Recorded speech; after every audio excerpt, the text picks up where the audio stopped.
To the Lighthouse by Virginia Woolf. The window.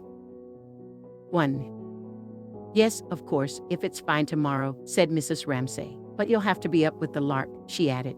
To her son these words conveyed an extraordinary joy, as if it were settled the expedition were bound to take place. And the wonder to which he had looked forward, for years and years it seemed, was, after a night's darkness and a day's sail, within touch. Since he belonged, even at the age of 6, to that great clan which cannot keep this feeling separate from that, but must let future prospect, with their joys and sorrows, cloud what is actually at hand. Since to such people even in earliest childhood any turn in the wheel of sensation has the power to crystallize and transfix the moment upon which its gloom or radiance rests. James Ramsay, sitting on the floor cutting out pictures from the illustrated catalogue of the Army and Navy store, endowed the picture of a refrigerator as his mother spoke with heavenly bliss.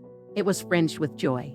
The wheelbarrow, the lawnmower, the sound of poplar trees, leaves whitening before rain, rooks cawing, brooms knocking, dresses rustling. All these were so colored and distinguished in his mind that he had already his private code, his secret language, though he appeared the image of stark and uncompromising severity. With his high forehead and his fierce blue eyes, impeccably candid and pure, frowning slightly at the sight of human frailty, so that his mother, watching him guide his scissors neatly round the refrigerator, imagined him all red and ermine on the bench or directing a stern and momentous enterprise in some crisis of public affairs.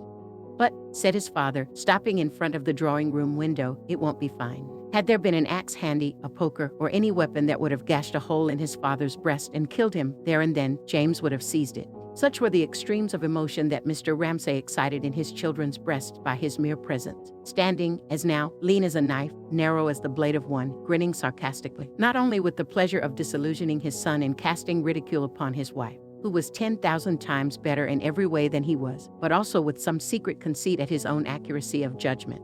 What he said was true. It was always true. He was incapable of untruth, never tampered with a fact, never altered a disagreeable word to suit the pleasure or convenience of any mortal being, least of all of his own children, who, sprung from his loins, should be aware from childhood that life is difficult, facts uncompromising, and the passage to that fabled land where our brightest hopes are extinguished. Our frail barks founder in darkness, one that needs, above all, courage, truth, and the power to endure. But it may be fine, I expect it will be fine, said Mrs. Ramsay, making some little twist of the reddish-brown stocking she was knitting impatiently. If she finished it tonight, if they did go to the lighthouse after all, it was to be given to the lighthouse keeper for his little boy, who was threatened with a tuberculous hip, together with a pile of old magazines, and some tobacco, indeed whatever she could find lying about. Not really wanted, but only littering the room, to give those poor fellows who must be bored to death sitting all day with nothing to do but polish the lamp and trim the wick and rake about on their scrap of garden, something to amuse them. For how would you like to be shut up for a whole month at a time, and possibly more in stormy weather, upon a rock the size of a tennis lawn?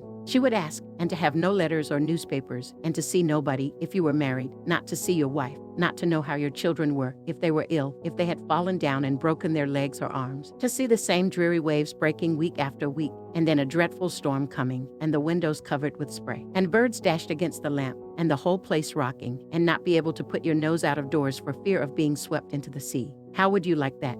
She asked, addressing herself particularly to her daughters. So she added, rather differently, one must take them whatever comforts one can. It's due west, said the atheist Tansley, holding his bony fingers spread so that the wind blew through them, for he was sharing Mr. Ramsay's evening walk up and down the terrace. That is to say, the wind blew from the worst possible direction for landing at the lighthouse. Yes, he did say disagreeable things, Mrs. Ramsay admitted. It was odious of him to rub this in and make James still more disappointed, but at the same time, she would not let them laugh at him. The atheist, they called him the little atheist. Rose mocked him, Prue mocked him, Andrew, Jasper, Roger mocked him, even old Badger without a tooth in his head had bit him, for being the 110th young man to chase them all the way up to the Hebrides when it was ever so much nicer to be alone. Nonsense, said Mrs. Ramsay, with great severity. Apart from the habit of exaggeration which they had from her, and from the implication that she asked too many people to stay, and had to lodge some in the town, she could not bear incivility to her guests, to young men in particular, who were poor as church mice, exceptionally able, her husband said, his great admirers, and come there for a holiday. Indeed, she had the whole of the other sex under her protection, for reasons she could not explain, for their chivalry and valor, for the fact that they negotiated treaties, ruled India, controlled finance. Finally, for an attitude towards herself which no woman could fail to feel or to find agreeable, something trustful, childlike, reverential, which an old woman could take from a young man without loss of dignity, and woe betide the girl, pray heaven it was none of her daughters, who did not feel the worth of it and all that it implied to the marrow of her bones. She turned with severity upon Nancy. He had not chased them, she said. He had been asked. They must find a way out of it all. There might be some simpler way, some less laborious way, she sighed. When she looked in the glass and saw her hair gray, her cheeks sunk, at 50, she thought, possibly she might have managed things better, her husband, money, his books. But for her own part she would never for a single second regret her decision, evade difficulties, or slur over duties. She was now formidable to behold, and it was only in silence, looking up from their plates, after she had spoken so severely about Charles Tansley, that her daughters, Prue, Nancy, Rose, could sport with infidel ideas which they had brewed for themselves of a life different from hers, in Paris. Perhaps a wilder life, not always taking care of some man or other, for there was in all their minds a mute questioning of deference and chivalry, of the Bank of England and the Indian Empire, of ringed fingers and lace, though to them all there was something in this of the essence of beauty, which called out the manliness in their girlish hearts, and made them, as they sat at table beneath their mother's eyes, honor her strange severity, her extreme courtesy, like a queen's raising from the mud a beggar's dirty foot and washing it. When she thus admonished them so very severely about that wretched atheist who had chased them to, or, speaking accurately, been invited to stay with them in, the Isle of Skye. There'll be no landing at the lighthouse tomorrow, said Charles Tansley, clapping his hands together as he stood at the window with her husband. Surely, he had said enough. She wished they would both leave her and James alone and go on talking. She looked at him. He was such a miserable specimen, the children said, all humps and hollows. He couldn't play cricket, he poked, he shuffled. He was a sarcastic brute, Andrew said. They knew what he liked best, to be forever walking up and down, with Mr. Ramsay, and saying who had won this, who had won that, who was a first-rate man at Latin verses, who was brilliant but I think fundamentally unsound, who was undoubtedly the ablest fellow in Balliol, who had buried his light temporarily at Bristol or Bedford, but was bound to be heard of later when his prolegomena, of which Mr. Tansley had the first pages in proof with him if Mr. Ramsay would like to see them, to some branch of mathematics or philosophy saw the light of day. That was what they talked about. She could not help laughing herself sometimes. She said, the other day, something about waves mountains high. Yes, said Charles Tansley, it was a little rough. Aren't you drenched to the skin? She had said. Damp, not wet through, said Mr. Tansley, pinching his sleeve, feeling his socks. But it was not that they minded, the children said. It was not his face, it was not his manners. It was him, his point of view. When they talked about something interesting, people, music, history, anything, even said it was a fine evening, so why not sit out of doors? Then what they complained of about Charles Tansley was that until he had turned the whole thing round and made it somehow reflect himself and disparage them, put them all on edge somehow with his acid way of peeling the flesh and blood off everything, he was not satisfied. And he would go to picture galleries, they said, and he would ask one, did one like his tie? God knows, said Rose, one did not. Disappearing as stealthily as stags from the dinner table directly the meal was over, the 8 sons and daughters of Mr. and Mrs. Ramsay sought their bedrooms. Their fastnesses in a house where there was no other privacy to debate anything, everything, Tansley's tie, the passing of the Reform Bill, seabirds and butterflies, people, while the sun poured into those attics, which a plank alone separated from each other so that every footstep could be plainly heard, and the Swiss girl sobbing for her father who was dying of cancer in a valley of the Grisons, and lit up bats, flannels, straw hats, ink pots, paint pots, beetles, and the skulls of small birds, while it drew from the long frilled strips of seaweed pinned to the wall a smell of salt and weeds, which was in the towels too, gritty with sand from bathing. Strife, divisions, difference of opinion, prejudices twisted into the very fiber of being. Oh, that they should begin so early, Mrs. Ramsay deplored. They were so critical, her children. They talked such nonsense. She went from the dining room, holding James by the hand, since he would not go with the others. It seemed to her such nonsense, inventing differences, when people, heaven knows, were different enough without that. The real differences, she thought, standing by the drawing room window, are enough, quite enough.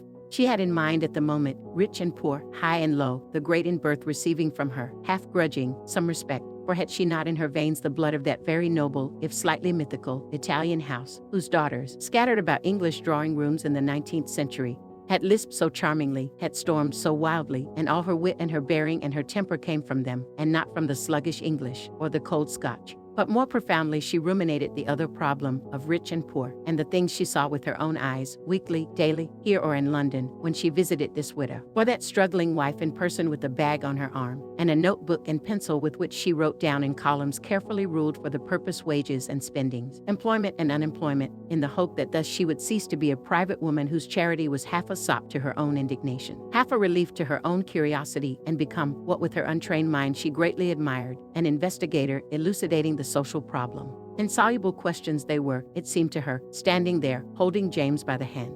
He had followed her into the drawing room. That young man they laughed at, he was standing by the table, fidgeting with something, awkwardly, feeling himself out of things, as she knew without looking round.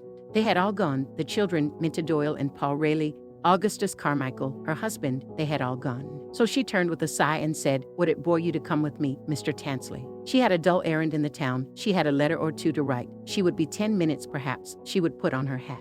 And, with her basket and her parasol, there she was again, 10 minutes later, giving out a sense of being ready, of being equipped for a jaunt, which, however, she must interrupt for a moment, as they passed the tennis lawn, to ask Mr. Carmichael, who was basking with his yellow cat's eyes ajar, so that like a cat's they seemed to reflect the branches moving or the clouds passing, but to give no inkling of any inner thoughts or emotion whatsoever, if he wanted anything. For they were making the great expedition, she said, laughing. They were going to the town. Stamps, writing paper, tobacco. She suggested, stopping by his side. But no, he wanted nothing. His hands clasped themselves over his capacious paunch. His eyes blinked, as if he would have liked to reply kindly to these blandishments but could not. Sunk as he was in a gray-green somnolence which embraced them all, without need of words, in a vast and benevolent lethargy of well-wishing. All the house, all the world, all the people in it, for he had slipped into his glass at lunch a few drops of something, which accounted, the children thought, for the vivid streak of canary yellow in mustache and beard that were otherwise milk-white.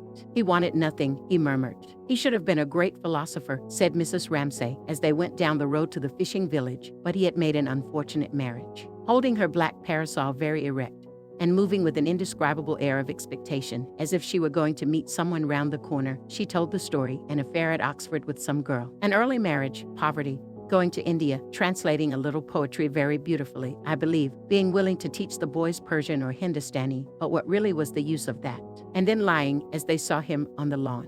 It flattered him, snubbed as he had been. It soothed him that Mrs. Ramsay should tell him this. Charles Tansley revived, insinuating, too, as she did, the greatness of man's intellect, even in its decay, the subjection of all wives, not that she blamed the girl, and the marriage had been happy enough. She believed, to their husbands' labors, she made him feel better pleased with himself than he had done yet, and he would have liked, had they taken a cab, for example, to have paid the fare. As for her little bag, might he not carry that? No, no, she said, she always carried that herself. She did too. Yes, he felt that in her. He felt many things, something in particular that excited him and disturbed him for reasons which he could not give.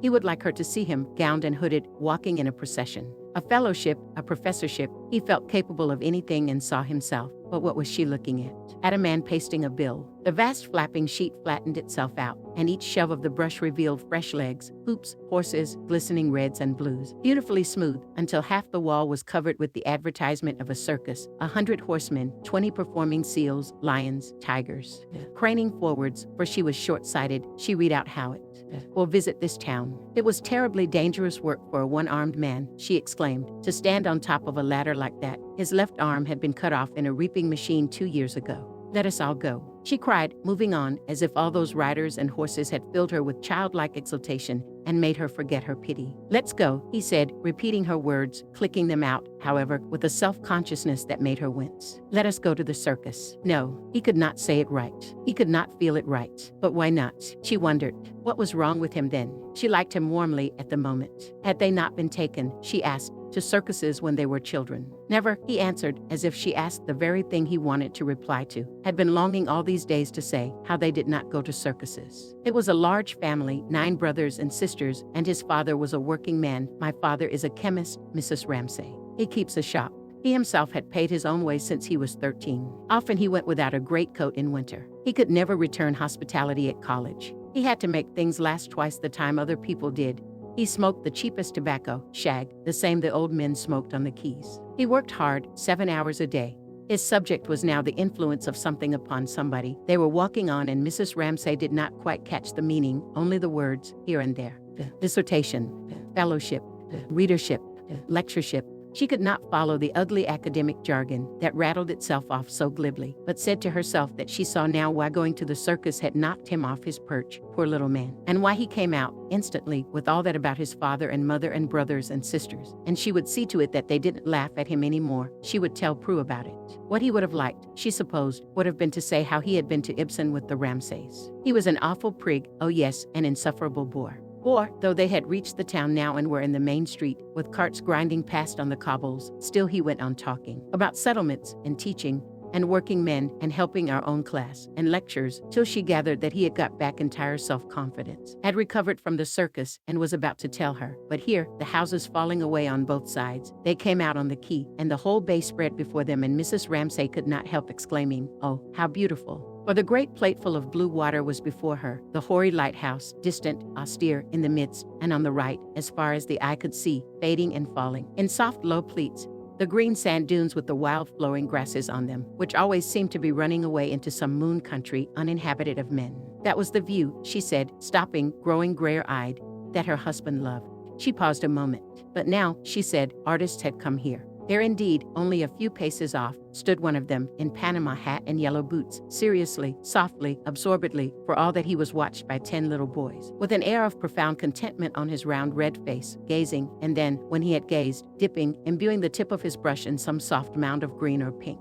Since Mr. Ponsaforte had been there, 3 years before, all the pictures were like that, she said, green and gray, with lemon-colored sailing boats and pink women on the beach. But her grandmother's friends, she said, glancing discreetly as they passed, took the greatest pains. First they mixed their own colors, and then they ground them, and then they put damp cloths on them to keep them moist. So Mr. Tansley supposed she meant him to see that that man's picture was skimpy. Was that what one said? The colors weren't solid. Was that what one said? Under the influence of that extraordinary emotion which had been growing all the while, had begun in the garden when he had wanted to take her back, had increased in the town when he had wanted to tell her everything about himself. He was coming to see himself and everything he had ever known gone crooked a little. It was awfully strange. There he stood in the parlor of the poky little house where she had taken him, waiting for her, while she went upstairs a moment to see a woman. He heard her quick step above, heard her voice cheerful, then low, looked at the mats, tea caddies, glass shades, waited quite impatiently, looked forward eagerly to the walk home, determined to carry her bag, then heard her come out, shut a door, say they must keep the windows open and the doors shut, ask at the house for anything they wanted, when, suddenly, in she came, stood for a moment silent, stood quite motionless for a moment against a picture of Queen Victoria wearing the blue ribbon of the garter. And all at once he realized that it was this, she was the most beautiful person he had ever seen. With stars in her eyes and veils in her hair, with cyclamen and wild violets, what nonsense was he thinking?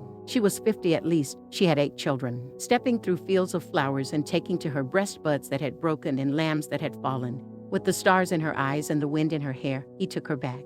"Goodbye, Elsie," she said, and they walked up the street, she holding her parasol erect and walking as if she expected to meet someone round the corner, while for the first time in his life Charles Tansley felt an extraordinary pride. A man digging in a drain stopped digging and looked at her, let his arm fall down and looked at her. Charles Tansley felt an extraordinary pride. Felt the wind and the cyclamen and the violets, for he was walking with a beautiful woman for the first time in his life. He had hold of her bag. 2. "No going to the lighthouse, James," he said, as trying in deference to Mrs. Ramsay to soften his voice into some semblance of geniality at least. Odious little man, thought Mrs. Ramsay, why go on saying that? 3. "Perhaps you will wake up and find the sun shining and the birds singing," she said compassionately, smoothing the little boy's hair, for her husband, with his caustic saying that it would not be fine, had dashed his spirits, she could see. This going to the lighthouse was a passion of his, she saw, and then, as if her husband had not said enough, with his caustic saying that it would not be fine tomorrow, this odious little man went and rubbed it in all over again. "Perhaps it will be fine tomorrow," she said, smoothing his hair. All she could do now was to admire the refrigerator and turn the pages of the store's list in the hope that she might come upon something like a rake or a mowing machine which, with its prongs and its handles, would need the greatest skill and care in cutting out. All these young men parodied her husband, she reflected. He said it would rain, they said it would be a positive tornado. But here, as she turned the page, suddenly her search for the picture of a rake or a mowing machine was interrupted. The gruff murmur, irregularly broken by the taking out of pipes and the putting in of pipes which had kept on assuring her, though she could not hear what was said, that the men were happily talking. This sound, which had lasted now half an hour and had taken its place soothingly in the scale of sounds pressing on top of her, such as the tap of balls upon bats, the sharp, sudden bark now and then, how's that?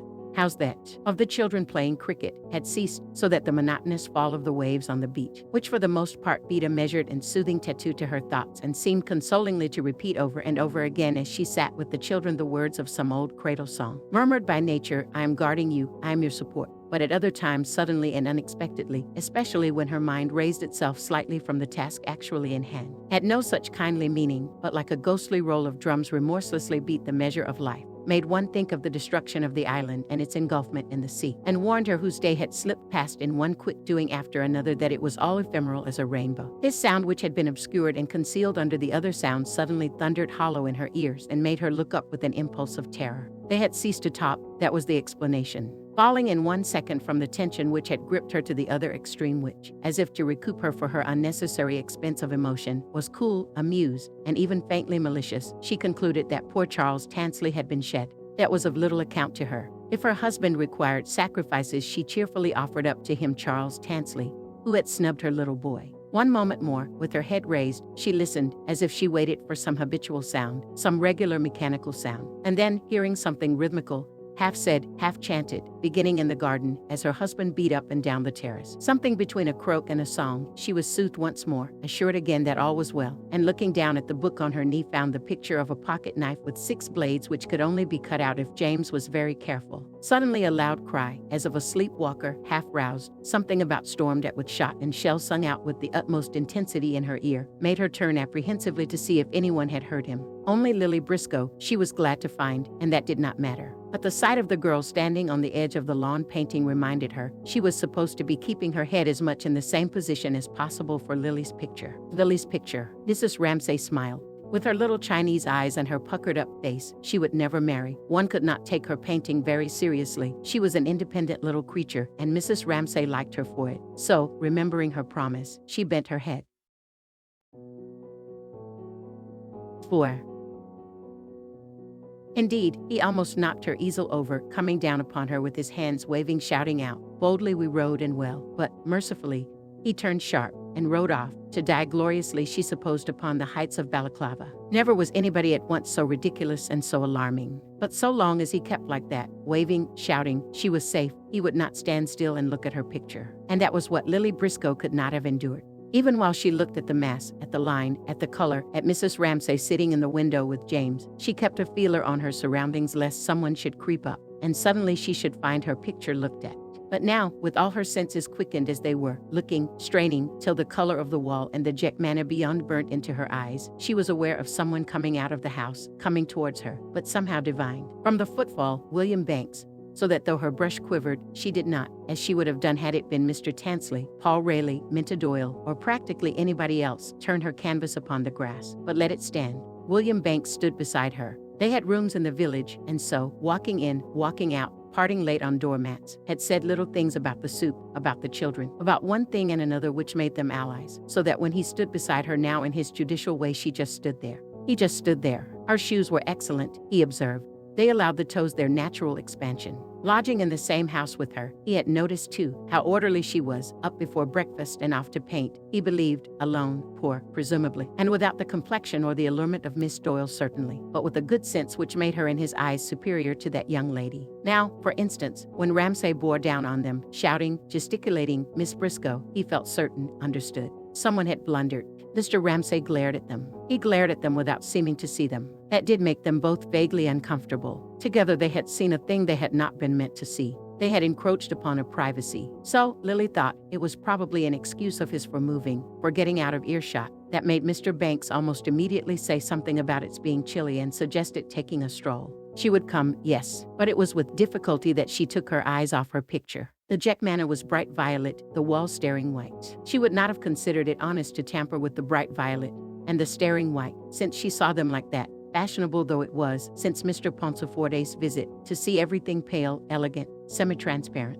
Then beneath the color there was the shape. She could see it all so clearly, so commandingly, when she looked. It was when she took her brush in hand that the whole thing changed. It was in that moment's flight between the picture and her canvas that the demon set on her, who often brought her to the verge of tears and made this passage from conception to work as dreadful as any down a dark passage for a child. Such she often felt herself, struggling against terrific odds to maintain her courage, to say, "But this is what I see, this is what I see," and so to clasp some miserable remnant of her vision to her breast, which 1,000 forces did their best to pluck from her. And it was then, too, in that chill and windy way, as she began to paint, that there forced themselves upon her other things, her own inadequacy, her insignificance. Keeping house for her father off the Brompton Road, and had much ado to control her impulse to fling herself at Mrs. Ramsay's knee and say to her, but what could one say to her? "I'm in love with you." No, that was not true. "I'm in love with this all," waving her hand at the hedge, at the house, at the children. It was absurd, it was impossible. So now she laid her brushes neatly in the box, side by side, and said to William Banks, "It suddenly gets cold. The sun seems to give less heat," she said, looking about her, for it was bright enough, the grass still a soft, deep green, the house starred in its greenery with purple passion flowers, and rooks dropping cool cries from the high blue. But something moved, flashed, turned a silver wing in the air. It was September after all, the middle of September, and past 6 in the evening. So off they strolled down the garden in the usual direction, past the tennis lawn, past the pampas grass, to that break in the thick hedge, guarded by red-hot pokers like braziers of clear burning coal, between which the blue waters of the bay looked bluer than ever. They came there regularly every evening, drawn by some need. It was as if the water floated off and set sailing thoughts which had grown stagnant on dry land, and gave to their bodies even some sort of physical relief. First, the pulse of color flooded the bay with blue, and the heart expanded with it, and the body swam, only the next instant to be checked and chilled by the prickly blackness on the ruffled waves. Then, up behind the great black rock, almost every evening spurted irregularly, so that one had to watch for it, and it was a delight when it came, a fountain of white water. And then, while one waited for that, one watched, on the pale semicircular beach, wave after wave shedding again and again smoothly, a film of mother of pearl. They both smiled, standing there. They both felt a common hilarity, excited by the moving waves, and then by the swift cutting race of a sailing boat, which, having sliced a curve in the bay, stopped, shivered, let its sails drop down, and then, with a natural instinct to complete the picture after this swift movement, both of them looked at the dunes far away, and instead of merriment felt come over them some sadness, because the thing was completed partly, and partly because distant views seemed to outlast by 1,000,000 years the gazer, and to be communing already with the sky which beholds an earth entirely at rest. Looking at the far sand hills, William Banks thought of Ramsay, thought of a road in Westmoreland, thought of Ramsay striding along a road by himself, hung round with that solitude which seemed to be his natural air. But this was suddenly interrupted, William Banks remembered, by a hen straddling her wings out in protection of a covey of little chicks, upon which Ramsay, stopping, pointed his stick and said, "Pretty, pretty." An odd illumination into his heart, Banks had thought it, which showed his simplicity, his sympathy with humble things, but it seemed to him as if their friendship had ceased, there, on that stretch of road. After that, Ramsay had married. After that, what with one thing and another, the pulp had gone out of their friendship.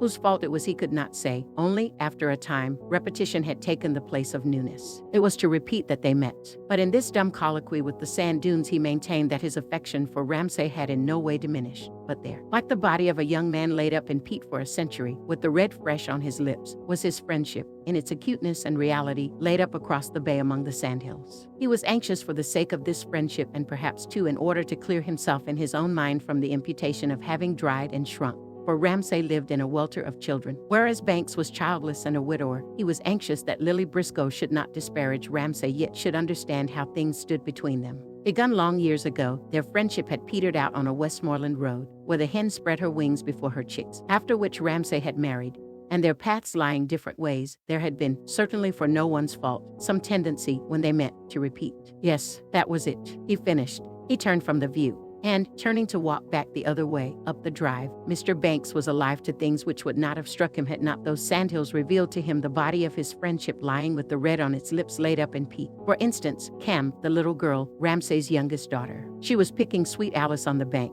She was wild and fierce. She would not give a flower to the gentleman, as the nursemaid told her. No, no, no, she would not. She clenched her fist. She stamped. And Mr. Banks felt aged and saddened and somehow put into the wrong by her about his friendship.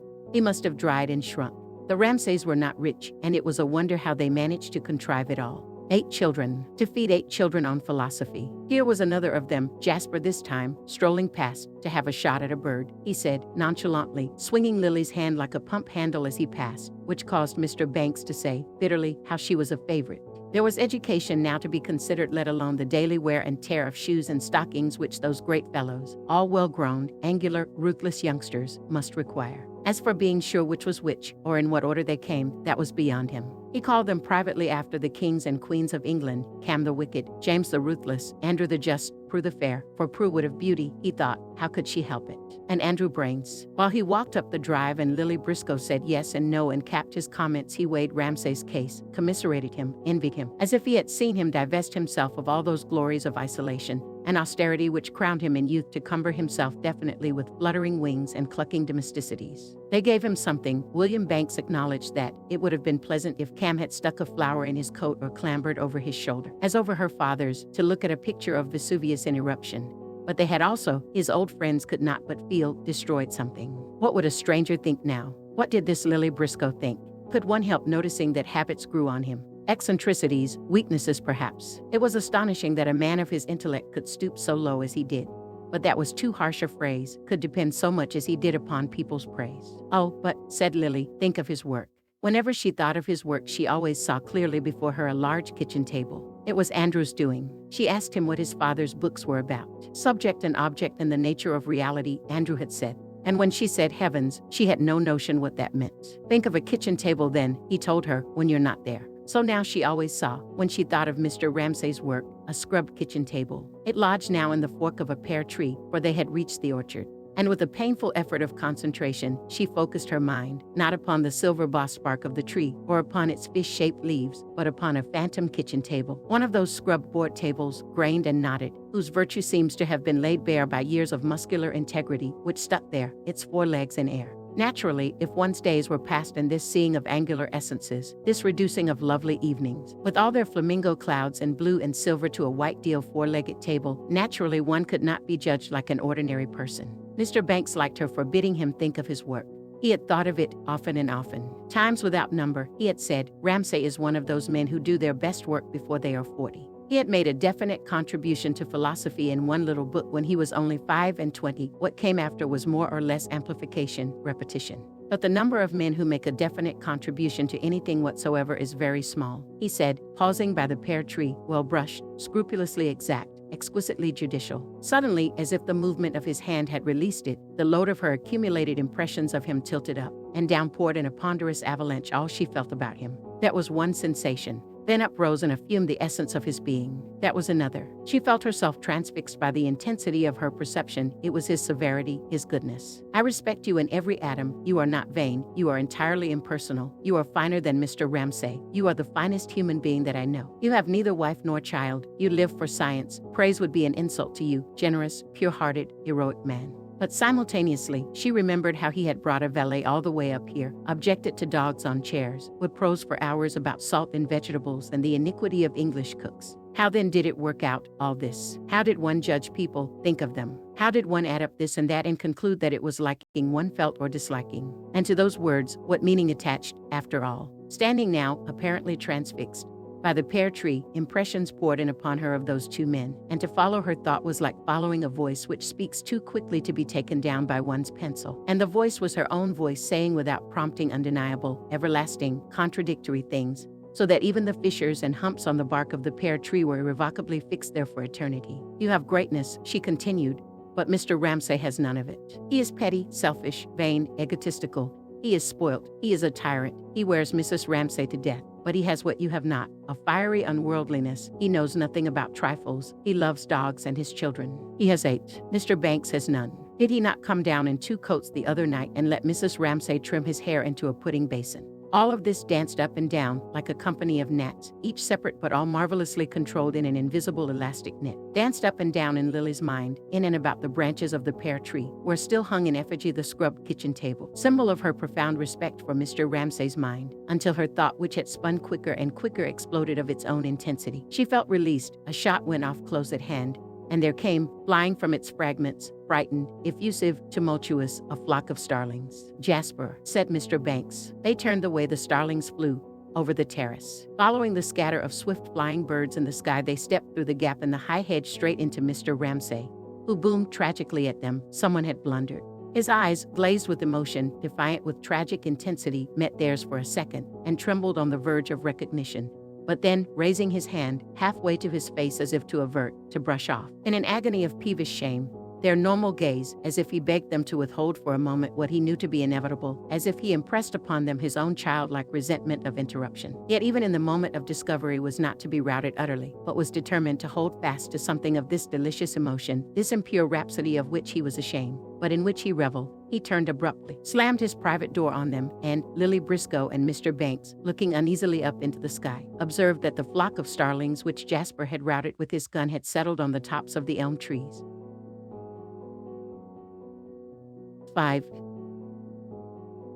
And even if it isn't fine tomorrow, said Mrs. Ramsay, raising her eyes to glance at William Banks and Lily Briscoe as they passed, it will be another day. And now, she said, thinking that Lily's charm was her Chinese eyes, a slant in her white, puckered little face, but it would take a clever man to see it. And now stand up, and let me measure your leg, for they might go to the lighthouse after all. And she must see if the stocking did not need to be an inch or two longer in the leg. Smiling, for it was an admirable idea that had flashed upon her this very second. William and Lily should marry. She took the heather mixture stocking, with its crisscross of steel needles at the mouth of it, and measured it against James's leg. My dear, stand still, she said, for in his jealousy, not liking to serve as measuring block for the lighthouse keeper's little boy, James fidgeted purposely, and if he did that, how could she see? Was it too long? Was it too short? She asked. She looked up. What demon possessed him, her youngest, her cherished? And saw the room, saw the chairs, thought them fearfully shabby. Their entrails, as Andrew said the other day, were all over the floor. But then what was the point, she asked, of buying good chairs to let them spoil up here all through the winter when the house, with only one old woman to see to it, positively dripped with wet? Never mind, the rent was precisely 2 halfpenny, the children loved it, it did her husband good to be 3,000. Or if she must be accurate, 300 miles from his libraries and his lectures and his disciples, and there was room for visitors. Gnats, camp beds, crazy ghosts of chairs and tables whose London life of service was done. They did well enough here, and a photograph or two, and books. Books, she thought, grew of themselves. She never had time to read them. Alas, even the books that had been given her and inscribed by the hand of the poet himself, for her whose wishes must be obeyed. The happier Helen of our days, disgraceful to say, she had never read them. And Croom on the mind and Bates on the savage customs of Polynesia, neither of those could one send to the lighthouse. At a certain moment, she supposed, the house would become so shabby that something must be done. If they could be taught to wipe their feet and not bring the beach in with them, that would be something. Crabs, she had to allow, if Andrew really wished to dissect them, or if Jasper believed that one could make soup from seaweed. One could not prevent it, or Rose's objects, shells, reeds, stones, for they were gifted, her children, but all in quite different ways. And the result of it was, she sighed, taking in the whole room from floor to ceiling, as she held the stocking against James's leg, that things got shabbier and got shabbier summer after summer. The mat was fading, the wallpaper was flapping. You couldn't tell any more that those were roses on it. Still, if every door in a house is left perpetually open, and no lockmaker in the whole of Scotland can mend a bolt, things must spoil. What was the use of flinging a green cashmere shawl over the edge of a picture frame? In 2 weeks it would be the color of pea soup. But it was the doors that annoyed her. Every door was left open. She listened. The drawing room door was open. The hall door was open. It sounded as if the bedroom doors were open. And certainly the window on the landing was open, for that she had opened herself. That windows should be open, and doors shut, simple as it was, could none of them remember it. She would go into the maids' bedrooms at night and find them sealed like ovens, except for Marie's, the Swiss girl, who would rather go without a bath than without fresh air. But then at home, she had said, the mountains are so beautiful. She had said that last night looking out of the window with tears in her eyes. The mountains are so beautiful. Her father was dying there, Mrs. Ramsay knew. He was leaving them fatherless. Scolding and demonstrating all had folded itself quietly about her when the girl spoke, as, after a flight through the sunshine, the wings of a bird fold themselves quietly, and the blue of its plumage changes from bright steel to soft purple. She had stood there silent, for there was nothing to be said. He had cancer of the throat. At the recollection, how she had stood there, how the girl had said, at home the mountains are so beautiful, and there was no hope whatever, she had a spasm of irritation, and speaking sharply, said to James, stand still, don't be tiresome, so that he knew instantly that her severity was real, and straightened his leg, and she measured it. The stocking was too short by half an inch at least, making allowance for the fact that Sorley's little boy would be less well-grown than James. It's too short, she said, ever so much too short. Never did anybody look so sad. Bitter and black, halfway down, in the darkness, in the shaft which ran from the sunlight to the depth. Perhaps a tear formed, a tear fell, the waters swayed this way and that, received it, and were at rest. Never did anybody look so sad. Or was it nothing but looks, people said. What was there behind it, her beauty and splendor? Had he blown his brains out, they asked.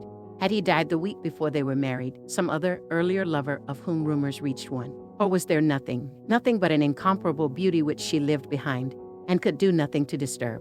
For easily though she might have said at some moment of intimacy when stories of great passion, of love boiled, of ambition thwarted came her way, how she too had known or felt or been through it herself, she never spoke. She was silent always. She knew then, she knew without having learnt. Her simplicity fathomed what clever people falsify. Her singleness of mind made her drop plumb like a stone, a light exact as a bird, gave her, naturally, this swoop and fall of the spirit upon truth which delighted, eased, sustained, falsely perhaps. Nature has but little clay, said Mr. Banks once, much moved by her voice on the telephone, though she was only telling him a fact about a train, like that of which she molded you. He saw her at the end of the line, Greek, blue-eyed, straight-nosed. How incongruous it seemed to be telephoning to a woman like that. The Graces assembling seemed to have joined hands in meadows of asphodel to compose that face. Yes, he would catch the 10:30 at Euston. But she's no more aware of her beauty than a child, said Mr. Banks, replacing the receiver and crossing the room to see what progress the workmen were making with an hotel which they were building at the back of his house. And he thought of Mrs. Ramsay as he looked at that stir among the unfinished wall. For always, he thought, there was something incongruous to be worked into the harmony of her face. She clapped a deerstalker's hat on her head. She ran across the lawn in galoshes to snatch a child from mischief. So that if it was her beauty merely that one thought of, one must remember the quivering thing, the living thing, and work it into the picture, or if one thought of her simply as a woman, one must endow her with some freak of idiosyncrasy. She did not like admiration, or suppose some latent desire to doff her royalty of form as if her beauty bored her and all that men say of beauty, and she wanted only to be like other people, insignificant. He did not know. He must go to his work, knitting her reddish-brown hairy stocking, with her head outlined absurdly by the gilt frame, the green shawl which she had tossed over the edge of the frame, and the authenticated masterpiece by Michelangelo. Mrs. Ramsay smoothed out what had been harsh in her manner a moment before, raised his head, and kissed her little boy on the forehead. Let us find another picture to cut out, she said. 6. But what had happened? Someone had blundered. Starting from her musings, she gave meaning to words which she had held meaningless in her mind for a long stretch of time. Someone had blundered, fixing her short-sighted eyes upon her husband, who was now bearing down upon her. She gazed steadily until his closeness revealed to her that something had happened. Someone had blundered.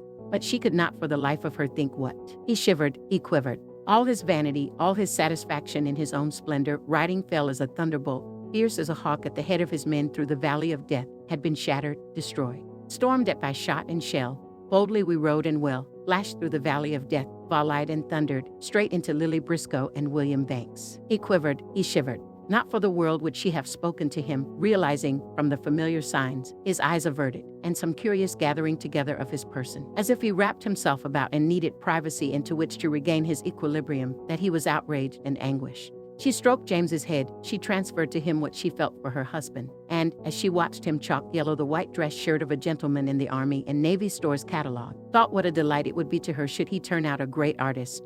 And why should he not? He had a splendid forehead. Then, looking up, as her husband passed her once more, she was relieved to find that the ruin was veiled, domesticity triumphed, custom crooned its soothing rhythm, so that when stopping deliberately, as his turn came round again, at the window he bent quizzically and whimsically to tickle James's bare calf with a sprig of something, she twitted him for having dispatched that poor young man, Charles Tansley. Tansley had to go in and write his dissertation, he said. James will have to write his dissertation one of these days, he added ironically, licking his sprig. Hating his father, James brushed away the tickling spray with which, in a manner peculiar to him, compound of severity and humor, he teased his youngest son's bare leg. She was trying to get these tiresome stockings finished to send to Sorley's little boy tomorrow, said Mrs. Ramsay. There wasn't the slightest possible chance that they could go to the lighthouse tomorrow, Mr. Ramsay snapped out irascibly. How did he know? She asked. The wind often changed. The extraordinary irrationality of her remark, the folly of women's minds enraged him. He had ridden through the valley of death, been shattered and shivered, and now, she flew in the face of facts, made his children hope what was utterly out of the question, in effect,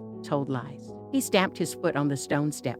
Damn you, he said. But what had she said? Simply that it might be fine tomorrow. So it might, not with the barometer falling and the wind due west. To pursue truth with such astonishing lack of consideration for other people's feelings, to rend thin veils of civilization so wantonly, so brutally, was to her so horrible an outrage of human decency that, without replying, dazed and blinded, she bent her head as if to let the pelt of jagged hail, the drench of dirty water, bespatter her unrebuked. There was nothing to be said. He stood by her in silence. Very humbly, at length, He said that he would step over and ask the Coast Guards if she liked. There was nobody whom she reverenced as she reverenced him. She was quite ready to take his word for it, she said. Only then they need not cut sandwiches, that was all. They came to her, naturally, since she was a woman, all day long with this and that, one wanting this, another that. The children were growing up. She often felt she was nothing but a sponge socked full of human emotions. Then he said, "Damn you." He said, "It must rain." He said, "It won't rain," and instantly a heaven of security opened before her. There was nobody she reverenced more. She was not good enough to tie his shoestrings, she felt. Already ashamed of that petulance, of that gesticulation of the hands when charging at the head of his troops, Mr. Ramsay rather sheepishly prodded his son's bare legs once more, and then, as if he had her leave for it, with a movement which oddly reminded his wife of the great sea lion at the zoo tumbling backwards after swallowing his fish, and walloping off so that the water in the tank washes from side to side. He dived into the evening air which, already thinner, was taking the substance from leaves and hedges but, as if in return, restoring to roses and pinks a luster which they had not had by day. Someone had blundered, he said again, striding off, up and down the terrace. But how extraordinarily his note had changed. It was like the cuckoo, in June he gets out of tune, as if he were trying over, tentatively seeking, some phrase for a new mood, and having only this at hand, used it, cracked though it was. But it sounded ridiculous, someone had blundered, said like that, almost as a question, without any conviction, melodiously. Mrs. Ramsay could not help smiling. And soon, sure enough, walking up and down, he hummed it, dropped it, fell silent. He was safe, he was restored to his privacy. He stopped to light his pipe, looked once at his wife and son in the window, and as one raises one's eyes from a page in an express train and sees a farm, a tree, a cluster of cottages as an illustration, a confirmation of something on the printed page to which one returned, fortified and satisfied, so without his distinguishing either his son or his wife. The sight of them fortified him and satisfied him and consecrated his effort to arrive at a perfectly clear understanding of the problem which now engaged the energies of his splendid mind. It was a splendid mind, for if thought is like the keyboard of a piano, divided into so many notes, or like the alphabet is ranged in 26 letters all in order, then his splendid mind had no sort of difficulty in running over those letters one by one, firmly and accurately, until it had reached, say, the letter Q. He reached Q. Very few people in the whole of England ever reach Q here. Stopping for one moment by the stone urn which held the geraniums, he saw, but now far, far away, like children picking up shells, divinely innocent and occupied with little trifles at their feet and somehow entirely defenseless against a doom which he perceived, his wife and son together in the window. They needed his protection. He gave it them. But after Q, what comes next? After Q there are a number of letters, the last of which is scarcely visible to mortal eyes, but glimmers red in the distance. Z is only reached once by one man in a generation. Still, if he could reach R, it would be something. Here at least was Q. He dug his heels, and at Q he was sure of. Q he could demonstrate. If Q then is Q, R. Here he knocked his pipe out, with 2 or 3 resonant taps on the handle of the urn, and proceeded. Then R. He braced himself. He clenched himself. Qualities that would have saved a ship's company exposed on a broiling sea with 6 biscuits, and a flask of water, endurance and justice, foresight, devotion, skill, came to his help. R is then what is R. A shudder, like the leathern eyelid of a lizard, flickered over the intensity of his gaze and obscured the letter R. In that flash of darkness he heard people saying, he was a failure, that R was beyond him. He would never reach R onto R once more. R, qualities that in a desolate expedition across the icy solitudes of the polar region would have made him the leader, the guide. The counselor, whose temper, neither sanguine nor despondent, surveys with equanimity what is to be and faces it, came to his help again. R, the lizard's eye flickered once more. The veins on his forehead bulged. The geranium in the urn became startlingly visible and, displayed among its leaves, he could see, without wishing it, that obvious distinction between the 2 classes of men. On the one hand, the steady-goers of superhuman strength who, plodding and persevering, repeat the whole alphabet in order, 26 letters in all, from start to finish. On the other, the gifted, the inspired who, miraculously, lump all the letters together in one flash, the way of genius. He had not genius, he laid no claim to that. But he had, or might have had, the power to repeat every letter of the alphabet from A to Z accurately in order. Meanwhile, he stuck at Q on, then onto R. Feelings that would not have disgraced a leader who, now that the snow has begun to fall and the mountaintop is covered in mist, knows that he must lay himself down and die before morning comes, stole upon him, paling the color of his eyes, giving him, even in the 2 minutes of his turn on the terrace, the bleached look of withered old age. Yet he would not die lying down. He would find some crag of rock, and there, his eyes fixed on the storm, trying to the end to pierce the darkness, he would die standing. He would never reach R. He stood stock still, by the urn, with the geranium flowing over it. How many men in 1,000 million, he asked himself, reach Z after all? Surely the leader of a forlorn hope may ask himself that, and answer, without treachery to the expedition behind him, one perhaps. One in a generation. Is he to be blamed then if he is not that one? Provided he has toiled honestly, given to the best of his power, until he has no more left to give. And his fame lasts how long? It is permissible even for a dying hero to think before he dies how men will speak of him hereafter. His fame lasts perhaps 2,000 years. And what are 2,000 years? What, indeed, if you look from a mountaintop down the long wastes of the ages? The very stone one kicks with one's boot will outlast Shakespeare. His own little light would shine, not very brightly, for a year or two, and would then be merged in some bigger light, and that in a bigger still. Who then could blame the leader of that forlorn party which after all has climbed high enough to see the waste of the years and the perishing of the stars? If before death stiffens his limbs beyond the power of movement, he does a little consciously raise his numbed fingers to his brow, and square his shoulders, so that when the search party comes they will find him dead at his post, the fine figure of a soldier. Mr. Ramsay squared his shoulders and stood very upright by the urn. Who shall blame him if, so standing for a moment, he dwells upon fame, upon search parties, upon cairns raised by grateful followers over his bones? Finally, who shall blame the leader of the doomed expedition if, having adventured to the uttermost, and used his strength wholly to the last ounce and fallen asleep not much caring if he wakes or not, he now perceives by some pricking in his toes that he lives, and does not on the whole object to live, but requires sympathy and whiskey and someone to tell the story of his suffering to at once? Who shall blame him? Who will not secretly rejoice when the hero puts his armor off, and halts by the window and gazes at his wife and son, who, very distant at first, gradually come closer and closer, till lips and book and head are clearly before him, though still lovely and unfamiliar from the intensity of his isolation, and the waste of ages and the perishing of the stars, and finally putting his pipe in his pocket and bending his magnificent head before her? Who will blame him if he does homage to the beauty of the world? 7. But his son hated him. He hated him for coming up to them, for stopping and looking down on them. He hated him for interrupting them. He hated him for the exultation and sublimity of his gestures, for the magnificence of his head, for his exactingness and egotism, but most of all he hated the twang and twitter of his father's emotion which, vibrating round them, disturbed the perfect simplicity and good sense of his relations with his mother. By looking fixedly at the page, he hoped to make him move on. By pointing his finger at a word, he hoped to recall his mother's attention, which, he knew angrily, wavered instantly his father stopped. But no, nothing would make Mr. Ramsay move on. There he stood, demanding sympathy. Mrs. Ramsay, who had been sitting loosely, folding her son in her arm, braced herself, and, half turning, seemed to raise herself with an effort, and at once to pour erect into the air a rain of energy, a column of spray, looking at the same time animated and alive as if all her energies were being fused into force, burning and illuminating. And into this delicious fecundity, this fountain and spray of life, the fatal sterility of the male plunged itself, like a beak of brass, barren and bare. He wanted sympathy. He was a failure, he said. Mrs. Ramsay flashed her needles. Mr. Ramsay repeated, never taking his eyes from her face, that he was a failure. She blew the words back at him. Charles Tansley, she said, but he must have more than that. It was sympathy he wanted, to be assured of his genius, first of all, and then to be taken within the circle of life, warmed and soothed, to have his senses restored to him, his barrenness made fertile, and all the rooms of the house made full of life, the drawing room, behind the drawing room the kitchen, above the kitchen the bedrooms, and beyond them the nurseries. They must be furnished, they must be filled with life.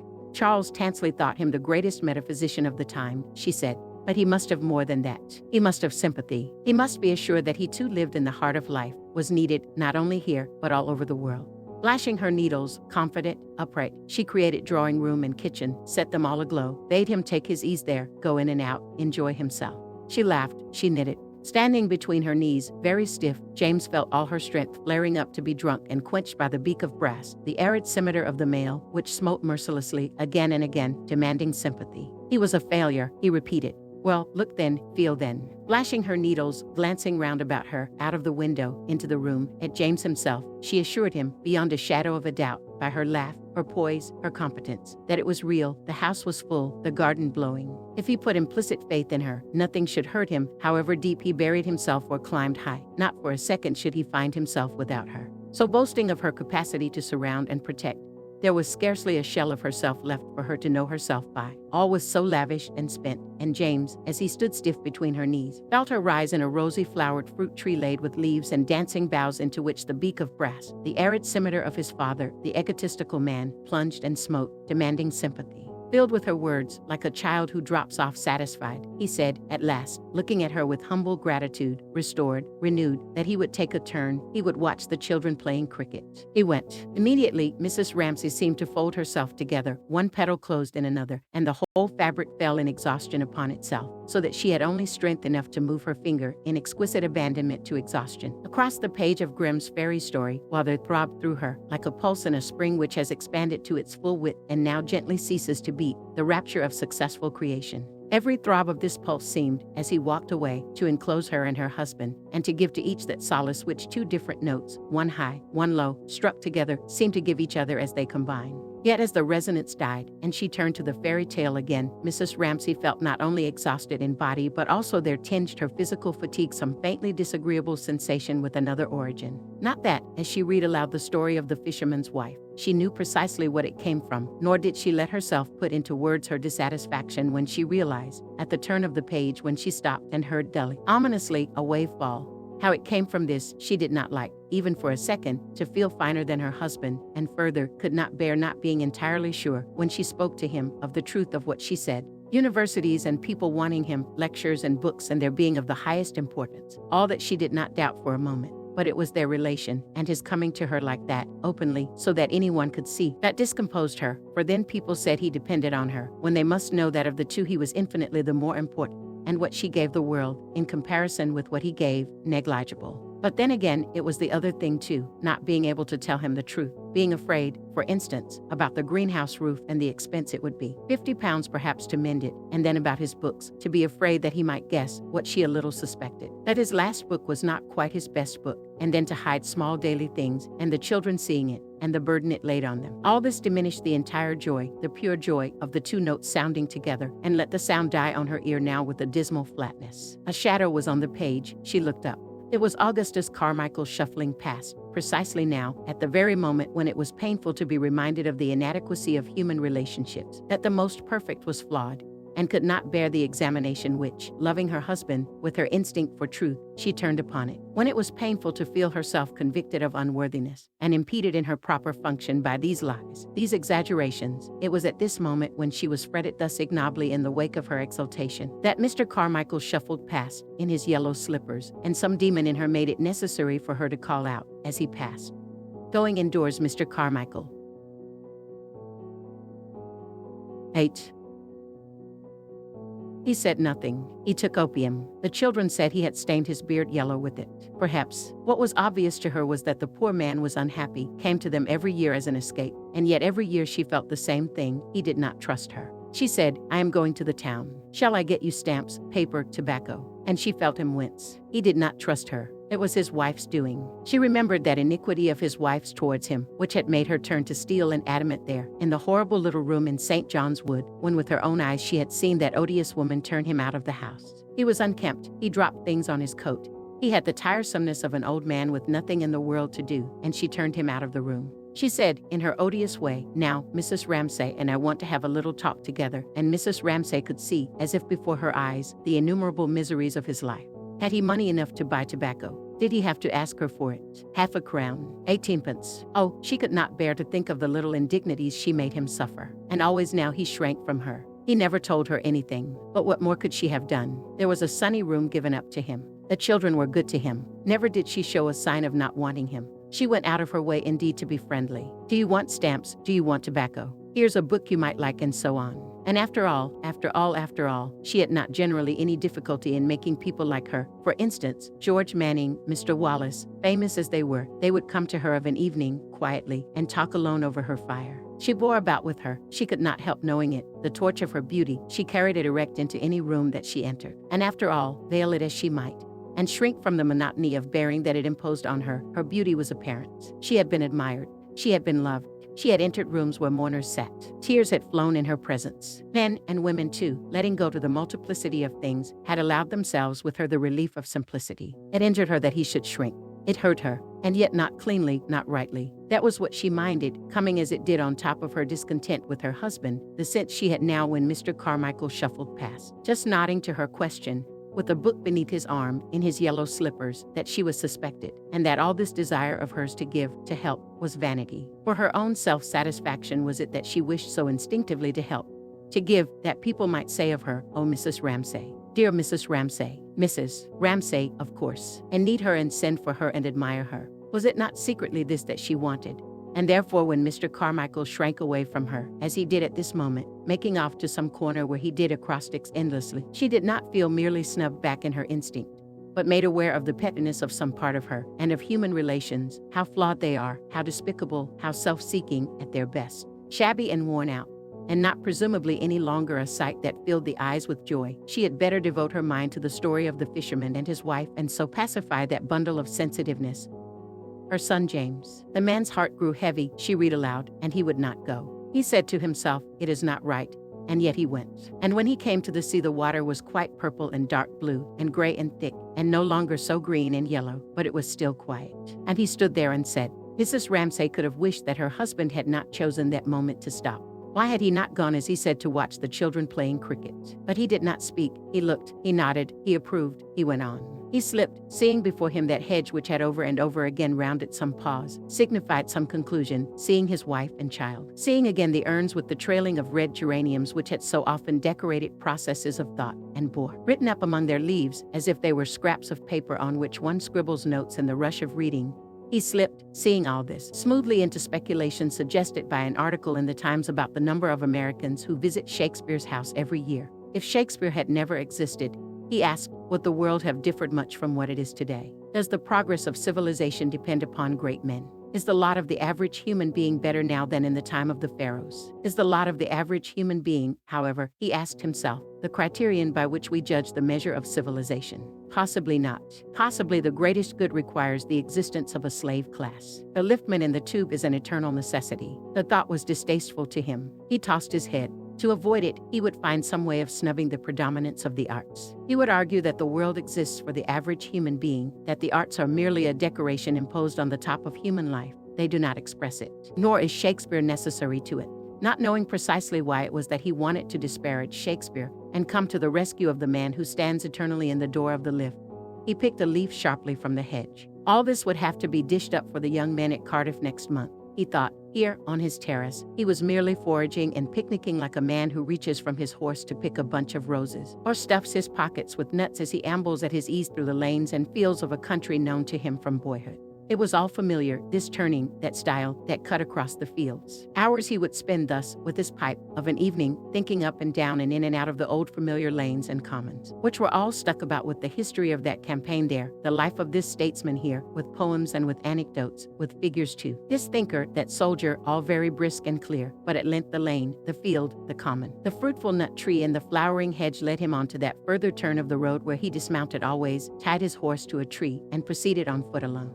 He reached the edge of the lawn and looked out on the bay beneath. It was his fate, his peculiarity, whether he wished it or not, to come out thus on a spit of land which the sea is slowly eating away, and there to stand, like a desolate sea-bird, alone. It was his power, his gift, suddenly to shed all superfluities, to shrink and diminish so that he looked barer and felt sparer, even physically, yet lost none of his intensity of mind. And so to stand on his little ledge facing the dark of human ignorance, how we know nothing and the sea eats away the ground we stand on, that was his fate, his gift. But having thrown away, when he dismounted, all gestures and fripperies, all trophies of nuts and roses, and shrunk so that not only fame but even his own name was forgotten by him, kept even in that desolation of vigilance which spared no phantom and luxuriated in no vision, and it was in this guise that he inspired in William Banks and in Charles Tansley and in his wife now. When she looked up and saw him standing at the edge of the lawn, profoundly reverence and pity and gratitude too, as a stake driven into the bed of a channel upon which the gulls perch, and the waves beat inspires in merry boatloads a feeling of gratitude for the duty it is taking upon itself of marking the channel out there in the floods alone. But the father of 8 children has no choice. Muttering half aloud, so he broke off, turned, sighed, raised his eyes, sought the figure of his wife reading stories to his little boy, filled his pipe. He turned from the sight of human ignorance and human fate and the sea eating the ground we stand on, which, had he been able to contemplate it fixedly, might have led to something, and found consolation in trifles so slight compared with the august theme just now before him that he was disposed to slur that comfort over, to deprecate it, as if to be caught happy in a world of misery was for an honest man the most despicable of crimes. It was true, he was for the most part happy. He had his wife, he had his children, he had promised in 6 weeks' time to talk some nonsense to the young men of Cardiff about Locke, Hume, Berkeley, and the causes of the French Revolution. But this and his pleasure in it, his glory in the phrases he made, in the ardor of youth, in his wife's beauty, in the tributes that reached him from Swansea, Cardiff, Exeter, Southampton, Kidderminster, Oxford, Cambridge, all had to be deprecated and concealed under the phrase talking nonsense, because, in effect, he had not done the thing he might have done. It was a disguise, it was the refuge of a man afraid to own his own feelings, who could not say, "This is what I like, this is what I am," and rather pitiable and distasteful to William Banks and Lily Briscoe, who wondered why such concealment should be necessary, why he needed always praise, why so brave a man in thought should be so timid in life, how strangely he was venerable and laughable at one and the same time.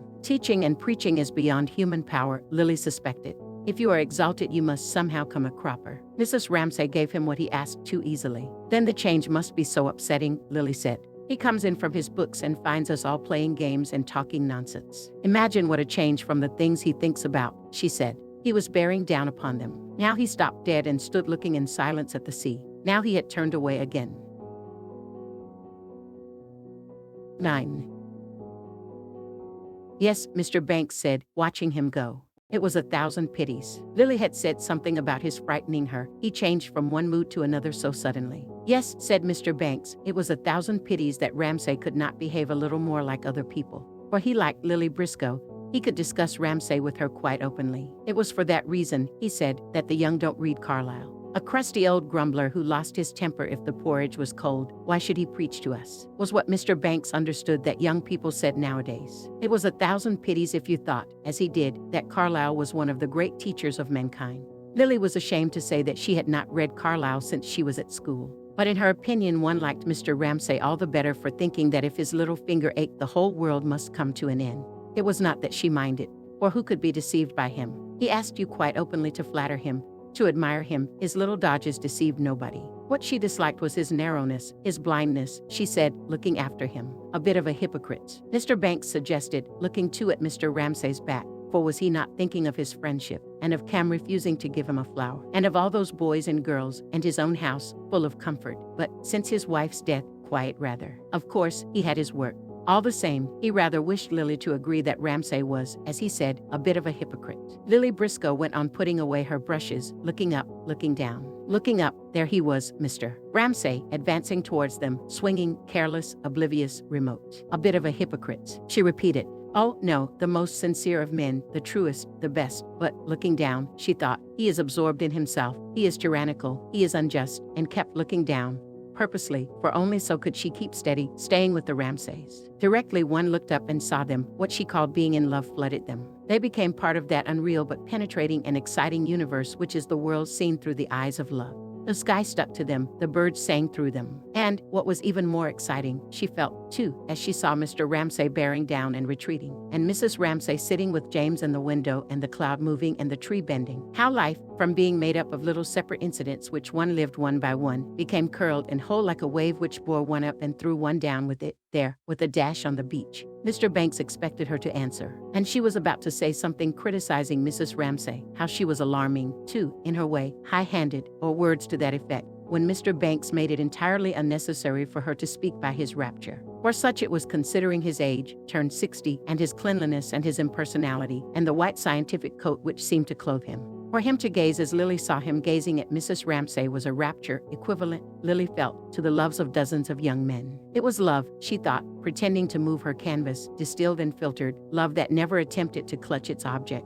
but, like the love which mathematicians bear their symbols, or poets their phrases, was meant to be spread over the world and become part of the human game. So it was indeed. The world by all means should have shared it. Could Mr. Banks have said why that woman pleased him so, why the sight of her reading a fairy tale to her boy had upon him precisely the same effect as the solution of a scientific problem, so that he rested in contemplation of it, and felt, as he felt when he had proved something absolute about the digestive system of plants, that barbarity was tamed, the reign of chaos subdued. Such a rapture, for by what other name could one call it, made Lily Briscoe forget entirely what she had been about to say. It was nothing of importance, something about Mrs. Ramsay. It paled beside this rapture, this silent stare, for which she felt intense gratitude, for nothing so solaced her, eased her of the perplexity of life, and miraculously raised its burdens, as this sublime power, this heavenly gift, and one would no more disturb it, while it lasted, than break up the shaft of sunlight, lying level across the floor. That people should love like this, that Mr. Banks should feel this for Mrs. Ramsay was helpful, was exalting.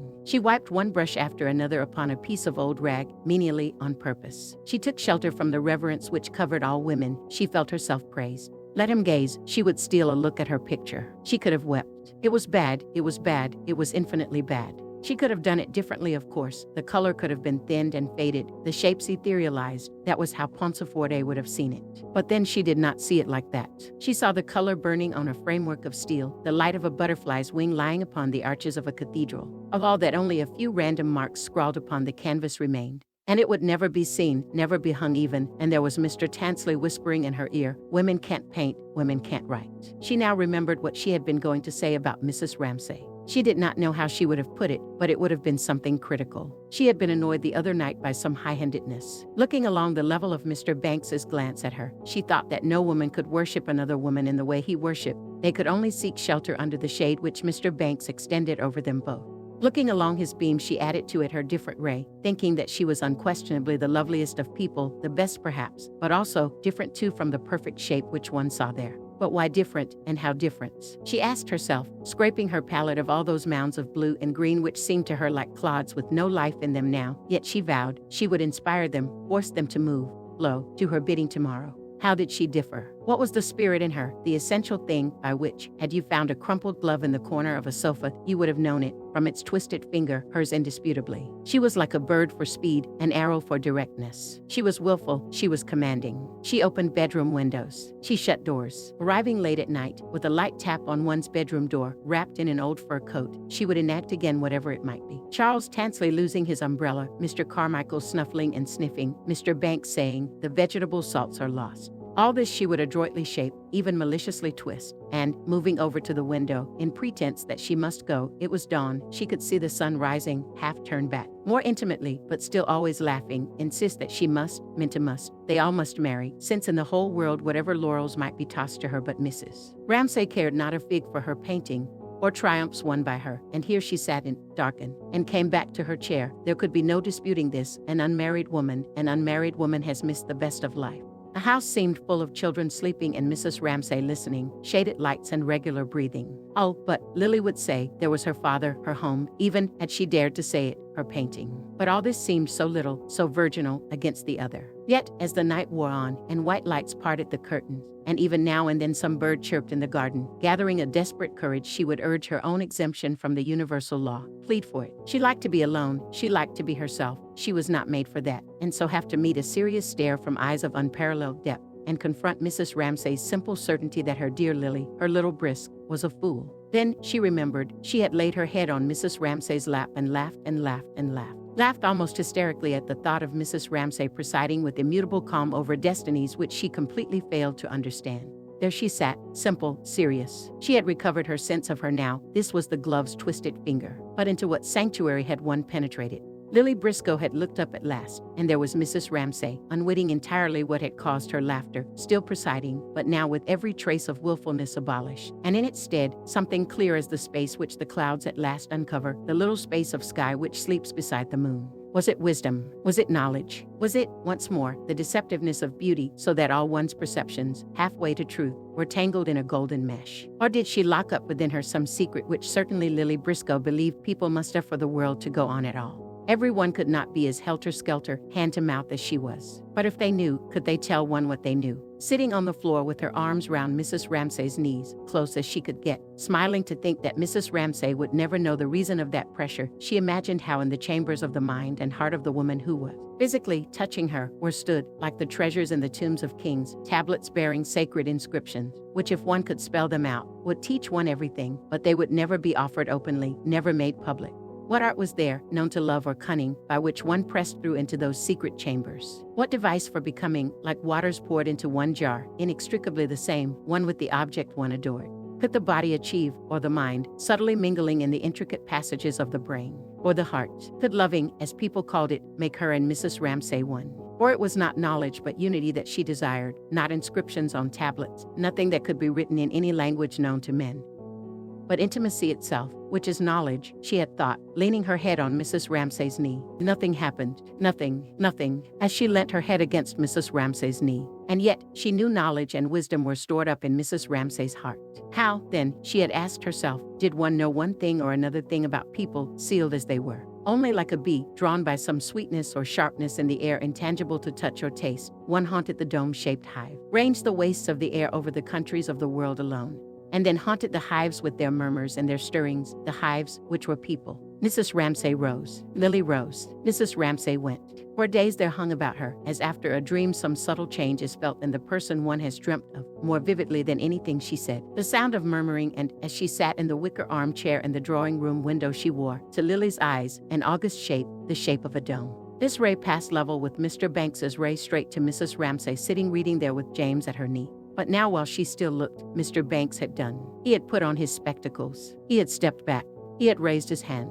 He had slightly narrowed his clear blue eyes when Lily, rousing herself, saw what he was at and winced like a dog who sees a hand raised to strike it. She would have snatched her picture off the easel, but she said to herself, one must. She braced herself to stand the awful trial of someone looking at her picture. One must, she said, one must. And if it must be seen, Mr. Banks was less alarming than another. But that any other eyes should see the residue of her 33 years, the deposit of each day's living mixed with something more secret than she had ever spoken or shown in the course of all those days, was an agony. At the same time, it was immensely exciting. Nothing could be cooler and quieter. Taking out a penknife, Mr. Banks tapped the canvas with the bone handle. What did she wish to indicate by the triangular purple shape just there? He asked. It was Mrs. Ramsay reading to James, she said. She knew his objection, that no one could tell it for a human shape. But she had made no attempt at likeness, she said. For what reason had she introduced them then? He asked. Why indeed, except that if there, in that corner, it was bright, here, in this, she felt the need of darkness. Simple, obvious, commonplace, as it was, Mr. Banks was interested. Mother and child then, objects of universal veneration, and in this case the mother was famous for her beauty, might be reduced, he pondered, to a purple shadow without irreverence. But the picture was not of them, she said. Or, not in his sense. There were other senses too in which one might reverence them. By a shadow here and a light there, for instance. Her tribute took that form if, as she vaguely supposed, a picture must be a tribute. A mother and child might be reduced to a shadow without irreverence. A light here required a shadow there. He considered. He was interested. He took it scientifically in complete good faith. The truth was that all his prejudices were on the other side. He explained. The largest picture in his drawing room, which painters had praised and valued at a higher price than he had given for it, was of the cherry trees in blossom on the banks of the Kennet. He had spent his honeymoon on the banks of the Kennet, he said. Lily must come and see that picture, he said. But now, he turned, with his glasses raised to the scientific examination of her canvas. The question being one of the relations of masses, of lights and shadows, which, to be honest, he had never considered before. He would like to have it explained. What then did she wish to make of it? And he indicated the scene before them. She looked. She could not show him what she wished to make of it, could not see it even herself, without a brush in her hand. She took up once more her old painting position with the dim eyes and the absent-minded manner, subduing all her impressions as a woman to something much more general, becoming once more under the power of that vision which she had seen clearly once and must now grope for among hedges and houses and mothers and children. Her picture. It was a question, she remembered, how to connect this mass on the right hand with that on the left. She might do it by bringing the line of the branch across so, or break the vacancy in the foreground by an object so. But the danger was that by doing that the unity of the whole might be broken. She stopped. She did not want to bore him. She took the canvas lightly off the easel. But it had been seen, it had been taken from her. This man had shared with her something profoundly intimate. And, thanking Mr. Ramsay for it and Mrs. Ramsay for it, and the hour and the place, crediting the world with the power which she had not suspected, that one could walk away down that long gallery not alone anymore but arm in arm with somebody. The strangest feeling in the world, and the most exhilarating, she nicked the catch of her paint box too, more firmly than was necessary. And the nick seemed to surround in a circle forever the paint box, the lawn, Mr. Banks, and that wild villain, Cam, dashing past. 10. For Cam grazed the easel by an inch, she would not stop for Mr. Banks and Lily Briscoe, though Mr. Banks, who would have liked a daughter of his own, held out his hand. She would not stop for her father, whom she grazed also by an inch, nor for her mother, who called Cam. I want you a moment. As she dashed past, she was off like a bird, bullet, or arrow, impelled by what desire, shot by whom, at what directed, who could say? What? Mrs. Ramsay pondered, watching her. It might be a vision of a shell, of a wheelbarrow, of a fairy kingdom on the far side of the hedge, or it might be the glory of speed, no one knew. But when Mrs. Ramsay called Cam a second time, the projectile dropped in mid-career, and Cam came lagging back, pulling a leaf by the way, to her mother. What was she dreaming about? Mrs. Ramsay wondered, seeing her engrossed, as she stood there, with some thought of her own, so that she had to repeat the message twice. Ask Mildred if Andrew, Miss Doyle, and Mr. Rayleigh have come back. The words seemed to be dropped into a well, where, if the waters were clear, they were also so extraordinarily distorting that, even as they descended, one saw them twisting about to make heaven knows what pattern on the floor of the child's mind. What message would Cam give the cook? Mrs. Ramsay wondered. And indeed it was only by waiting patiently and hearing that there was an old woman in the kitchen with very red cheeks, drinking soup out of a basin, that Mrs. Ramsay at last prompted that parrot-like instinct which had picked up Mildred's words quite accurately, and could now produce them, if one waited, in a colorless sing-song. Shifting from foot to foot, Cam repeated the words, "No, they haven't, and I've told Ellen to clear away tea." Minta Doyle and Paul Rayleigh had not come back then. That could only mean, Mrs. Ramsay thought, one thing. She must accept him, or she must refuse him. His going off after luncheon for a walk, even though Andrew was with them, what could it mean? Except that she had decided, rightly, Mrs. Ramsay thought, to accept that good fellow, who might not be brilliant. But then, thought Mrs. Ramsay, realizing that James was tugging at her, to make her go on reading aloud The Fisherman and His Wife. She did in her own heart infinitely prefer boobies to clever men who wrote dissertations, Charles Tansley, for instance. Anyhow, it must have happened, one way or the other, by now. But she read, next morning the wife awoke first, and it was just daybreak, and from her bed she saw the beautiful country lying before her. Her husband was still stretching himself. But how could Minta say now that she would not of him? Not if she agreed to spend whole afternoons trapezing about the country alone, for Andrew would be off after his crabs, but possibly Nancy was with them. She tried to recall the sight of them standing at the hall door after lunch. There they stood, looking at the sky, wondering about the weather, and she had said, thinking partly to cover their shyness, partly to encourage them to be off, "There isn't a cloud anywhere within miles," at which she could feel little Charles Tansley, who had followed them out, snigger. But she did it on purpose. Whether Nancy was there or not, she could not be certain, looking from one to the other in her mind's eye. She read on. "Ah, wife," said the man, "why should we be king?" "I do not want to be king." "Well," said the wife, "if you won't be king, I will go to the flounder, for I will be king." "Come in or go out, Cam," she said, knowing that Cam was attracted only by the word flounder and that in a moment she would fidget and fight with James as usual. Cam shot off. Mrs. Ramsay went on reading, relieved, for she and James shared the same taste and were comfortable together. And when he came to the sea, it was quite dark gray, and the water heaved up from below and smelt putrid. Then he went and stood by it and said, "Flounder, flounder in the sea, come, I pray thee, here to me, for my wife, good Ilsebil, wills not as I'd have her will." "Well, what does she want then?" said the flounder. And where were they now? Mrs. Ramsay wondered, reading and thinking, quite easily, both at the same time, for the story of the fisherman and his wife was like the bass gently accompanying a tune, which now and then ran up unexpectedly into the melody. And when should she be told?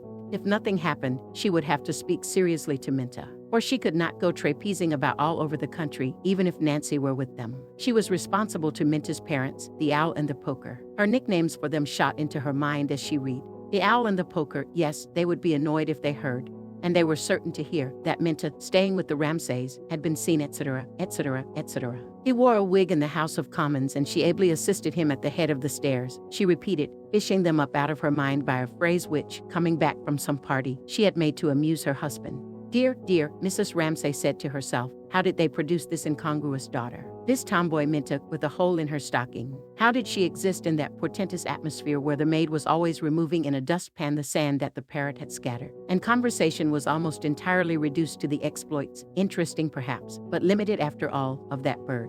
Naturally, one had asked her to lunch, tea, dinner, finally to stay with them up at Finlay, which had resulted in some friction with the owl, her mother, and more calling, and more conversation, and more sand, and really at the end of it, she had told enough lies about parrots to last her a lifetime. However, Minta came. Yes, she came, Mrs. Ramsay thought, suspecting some thorn in the tangle of this thought, and disengaging it found it to be this. A woman had once accused her of robbing her of her daughter's affections. Something Mrs. Doyle had said made her remember that charge again. Wishing to dominate, wishing to interfere, making people do what she wished, that was the charge against her, and she thought it most unjust. How could she help being like that to look at? No one could accuse her of taking pains to impress. She was often ashamed of her own shabbiness. Nor was she domineering, nor was she tyrannical. It was more true about hospitals and drains and the dairy. About things like that she did feel passionately and would, if she had the chance, have liked to take people by the scruff of their necks and make them see. No hospital on the whole island. It was a disgrace. Milk delivered at your door in London positively brown with dirt. It should be made illegal. A model dairy and a hospital up here, those two things she would have liked to do herself. But how? With all these children. When they were older, then perhaps she would have time, when they were all at school. Oh, but she never wanted James to grow a day older. Or Cam either. These two she would have liked to keep forever just as they were, demons of wickedness, angels of delight, never to see them grow up into long-legged monsters. Nothing made up for the loss. When she read just now to James, and there were numbers of soldiers with kettledrums and trumpets, and his eyes darkened, she thought, why should they grow up and lose all that? He was the most gifted, the most sensitive of her children. But all, she thought, were full of promise. Prue, a perfect angel with the others, and sometimes now, at night especially, she took one's breath away with her beauty. Andrew, even her husband, admitted that his gift for mathematics was extraordinary. And Nancy and Roger, they were both wild creatures now, scampering about over the country all day long. As for Rose, her mouth was too big, but she had a wonderful gift with her hands. If they had charades, Rose made the dresses, made everything, like best arranging tables, flowers, anything. She did not like it that Jasper should shoot birds, but it was only a stage. They all went through stages. Why, she asked, pressing her chin on James's head, should they grow up so fast? Why should they go to school? She would have liked always to have had a baby. She was happiest carrying one in her arms. Then people might say she was tyrannical, domineering, masterful. If they chose, she did not mind. And, touching his hair with her lips, she thought, he will never be so happy again, but stopped herself, remembering how it angered her husband that she should say that. Still, it was true. They were happier now than they would ever be again. A 10-penny tea set made Cam happy for days. She heard them stamping and crowing on the floor above her head the moment they awoke. They came bustling along the passage. Then the door sprang open and in they came, fresh as roses, staring, wide awake, as if this coming into the dining room after breakfast, which they did every day of their lives, was a positive event to them, and so on, with one thing after another, all day long, until she went up to say good night to them, and found them netted in their cots like birds among cherries and raspberries, still making up stories about some little bit of rubbish, something they had heard, something they had picked up in the garden. They all had their little treasures. And so she went down and said to her husband, why must they grow up and lose it all? Never will they be so happy again. And he was angry. Why take such a gloomy view of life? He said, it is not sensible. For it was odd, and she believed it to be true, that with all his gloom and desperation he was happier, more hopeful on the whole, than she was. Less exposed to human worries, perhaps that was it. He had always his work to fall back on. Not that she herself was pessimistic, as he accused her of being. Only she thought life, and a little strip of time presented itself to her eyes, her 50 years. There it was before her, life. Life, she thought, but she did not finish her thought. She took a look at life, for she had a clear sense of it there, something real, something private, which she shared neither with her children nor with her husband. A sort of transaction went on between them in which she was on one side, and life was on another, and she was always trying to get the better of it, as it was of her, and sometimes they parleyed. There were, she remembered, great reconciliation scenes, but for the most part, oddly enough, she must admit that she felt this thing that she called life terrible, hostile, and quick to pounce on you if you gave it a chance. There were eternal problems, suffering, death, the poor. There was always a woman dying of cancer even here, and yet she had said to all these children, you shall go through it all. To 8 people she had said relentlessly that. For that reason, knowing what was before them, love and ambition and being wretched alone in dreary places, she had often the feeling, why must they grow up and lose it all? And then she said to herself, brandishing her sword at life, nonsense. They will be perfectly happy. And here she was, she reflected, feeling life rather sinister again, making Minta marry Paul Rayleigh, because whatever she might feel about her own transaction, she had had experiences which need not happen to everyone. She was driven on, too quickly she knew, almost as if it were an escape for her too, to say that people must marry, people must have children. Was she wrong in this, she asked herself, reviewing her conduct for the past week or two, and wondering if she had indeed put any pressure upon Minta, who was only 24, to make up her mind. She was uneasy. Had she not laughed about it? Was she not forgetting again how strongly she influenced people? Marriage needed, all sorts of qualities. One, she need not name it, that was essential, the thing she had with her husband. Had they that? Then he put on his trousers and ran away like a madman, she read.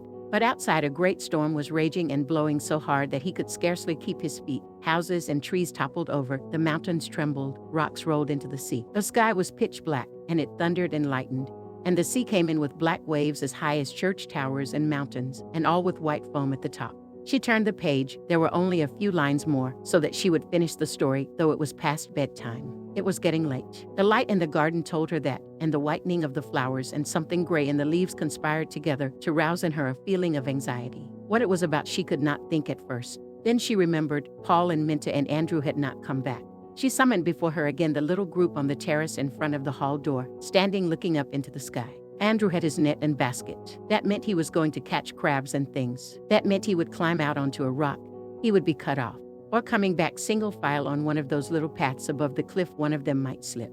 He would roll and then crash. It was growing quite dark.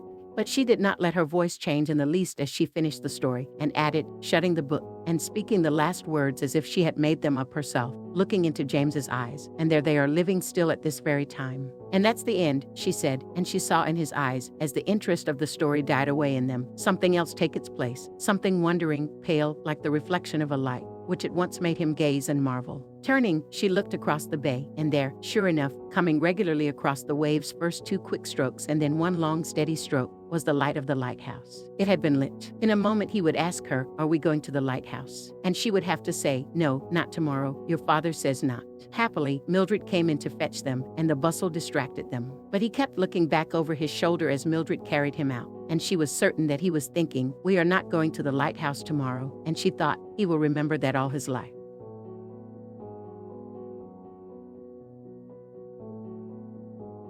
11. No, she thought, putting together some of the pictures he had cut out, a refrigerator, a mowing machine, a gentleman in evening dress, children never forget. For this reason, it was so important what one said and what one did, and it was a relief when they went to bed. For now she need not think about anybody. She could be herself by herself. And that was what now she often felt the need of, to think, well, not even to think. To be silent, to be alone. All the being and the doing, expansive, glittering, vocal, evaporated, and one shrunk, with a sense of solemnity, to being oneself, a wedge-shaped core of darkness, something invisible to others. Although she continued to knit and sat upright, it was thus that she felt herself. And this self, having shed its attachments, was free for the strangest adventures. When life sank down for a moment, the range of experience seemed limitless. And to everybody there was always this sense of unlimited resources. She supposed, one after another, she, Lily, Augustus Carmichael, must feel our apparitions, the things you know us by, are simply childish. Beneath it is all dark, it is all spreading, it is unfathomably deep. But now and again we rise to the surface, and that is what you see us by. Her horizon seemed to her limitless. There were all the places she had not seen. The Indian plains. She felt herself pushing aside the thick leather curtain of a church in Rome. This core of darkness could go anywhere, for no one saw it. They could not stop it, she thought, exulting. There was freedom, there was peace, there was, most welcome of all, a summoning together, a resting on a platform of stability. Not as oneself did one find rest ever, in her experience, but as a wedge of darkness. Losing personality, one lost the fret, the hurry, the stir, and there rose to her lips always some exclamation of triumph over life when things came together in this peace, this rest, this eternity, and pausing there she looked out to meet that stroke of the lighthouse. A long steady stroke, the last of the 3, which was her stroke. For watching them in this mood always at this hour, one could not help attaching oneself to one thing, especially of the things one saw. And this thing, the long steady stroke, was her stroke. Often she found herself sitting and looking, with her work in her hands until she became the thing she looked at, that light, for example. And it would lift up on it some little phrase or other which had been lying in her mind like that. Children don't forget, which she would repeat and begin adding to it. It will end, she said. It will come, when suddenly she added, we are in the hands of the Lord. But instantly she was annoyed with herself for saying that. Who had said it? Not she. She had been trapped into saying something she did not mean. She looked up over her knitting and met the 3rd stroke, and it seemed to her like her own eyes meeting her own eyes, searching as she alone could search into her mind and her heart, purifying out of existence that lie, any lie. She praised herself in praising the light, without vanity, for she was stern, she was searching, she was beautiful like that light. It was odd, she thought, how if one was alone, one lent to inanimate things, trees, streams, flowers, felt they expressed one, felt they became one, felt they knew one, in a sense were one, felt an irrational tenderness thus as for oneself. There rose, and she looked and looked with her needles suspended, there curled up off the floor of the mind, rose from the lake of one's being, a mist, a bride to meet her lover. What brought her to say that, we are in the hands of the Lord? She wondered. The insincerity slipping in among the truths roused her, annoyed her. She returned to her knitting again. How could any Lord have made this world? She asked. With her mind she had always seized the fact that there is no reason, order, justice, but suffering, death, the poor. There was no treachery too base for the world to commit. She knew that. No happiness lasted. She knew that. She knit it with firm composure, slightly pursing her lips and, without being aware of it, so stiffened and composed the lines of her face in a habit of sternness that when her husband passed, though he was chuckling at the thought that Hume, the philosopher, grown enormously fat, had stuck in a bog, he could not help noting, as he passed, the sternness at the heart of her beauty. It saddened him, and her remoteness pained him, and he felt, as he passed, that he could not protect her, and, when he reached the hedge, he was sad. He could do nothing to help her. He must stand by and watch her. Indeed, the infernal truth was, he made things worse for her. He was irritable, he was touchy. He had lost his temper over the lighthouse. He looked into the hedge, into its intricacy, its darkness. Always, Mrs. Ramsay felt, one helped oneself out of solitude reluctantly by laying hold of some little odd or end, some sound, some sight. She listened, but it was all very still. Cricket was over, the children were in their baths. There was only the sound of the sea. She stopped knitting. She held the long reddish-brown stocking dangling in her hands a moment. She saw the light again, with some irony in her interrogation, for when one woke at all, one's relations change. She looked at the steady light, the pitiless, the remorseless, which was so much her, yet so little her, which had her at its beck and call. But for all that she thought, watching it with fascination, hypnotized, as if it were stroking with its silver fingers some sealed vessel in her brain whose bursting would flood her with delight. She had known happiness, exquisite happiness, intense happiness, and it silvered the rough waves a little more brightly as daylight faded. And the blue went out of the sea and it rolled in waves of pure lemon which curved and swelled and broke upon the beach, and the ecstasy burst in her eyes and waves of pure delight raced over the floor of her mind, and she felt, it is enough. It is enough. He turned and saw her. She was lovely, lovelier now than ever he thought. But he could not speak to her. He could not interrupt her. He wanted urgently to speak to her now that James was gone and she was alone at last. But he resolved, no, he would not interrupt her. She was aloof from him now in her beauty, in her sadness. He would let her be, and he passed her without a word, though it hurt him that she should look so distant, and he could not reach her. He could do nothing to help her. And again he would have passed her without a word had she not, at that very moment, given him of her own free will what she knew he would never ask, and called to him and taken the green shawl off the picture frame, and gone to him, where he wished, she knew, to protect her. 12.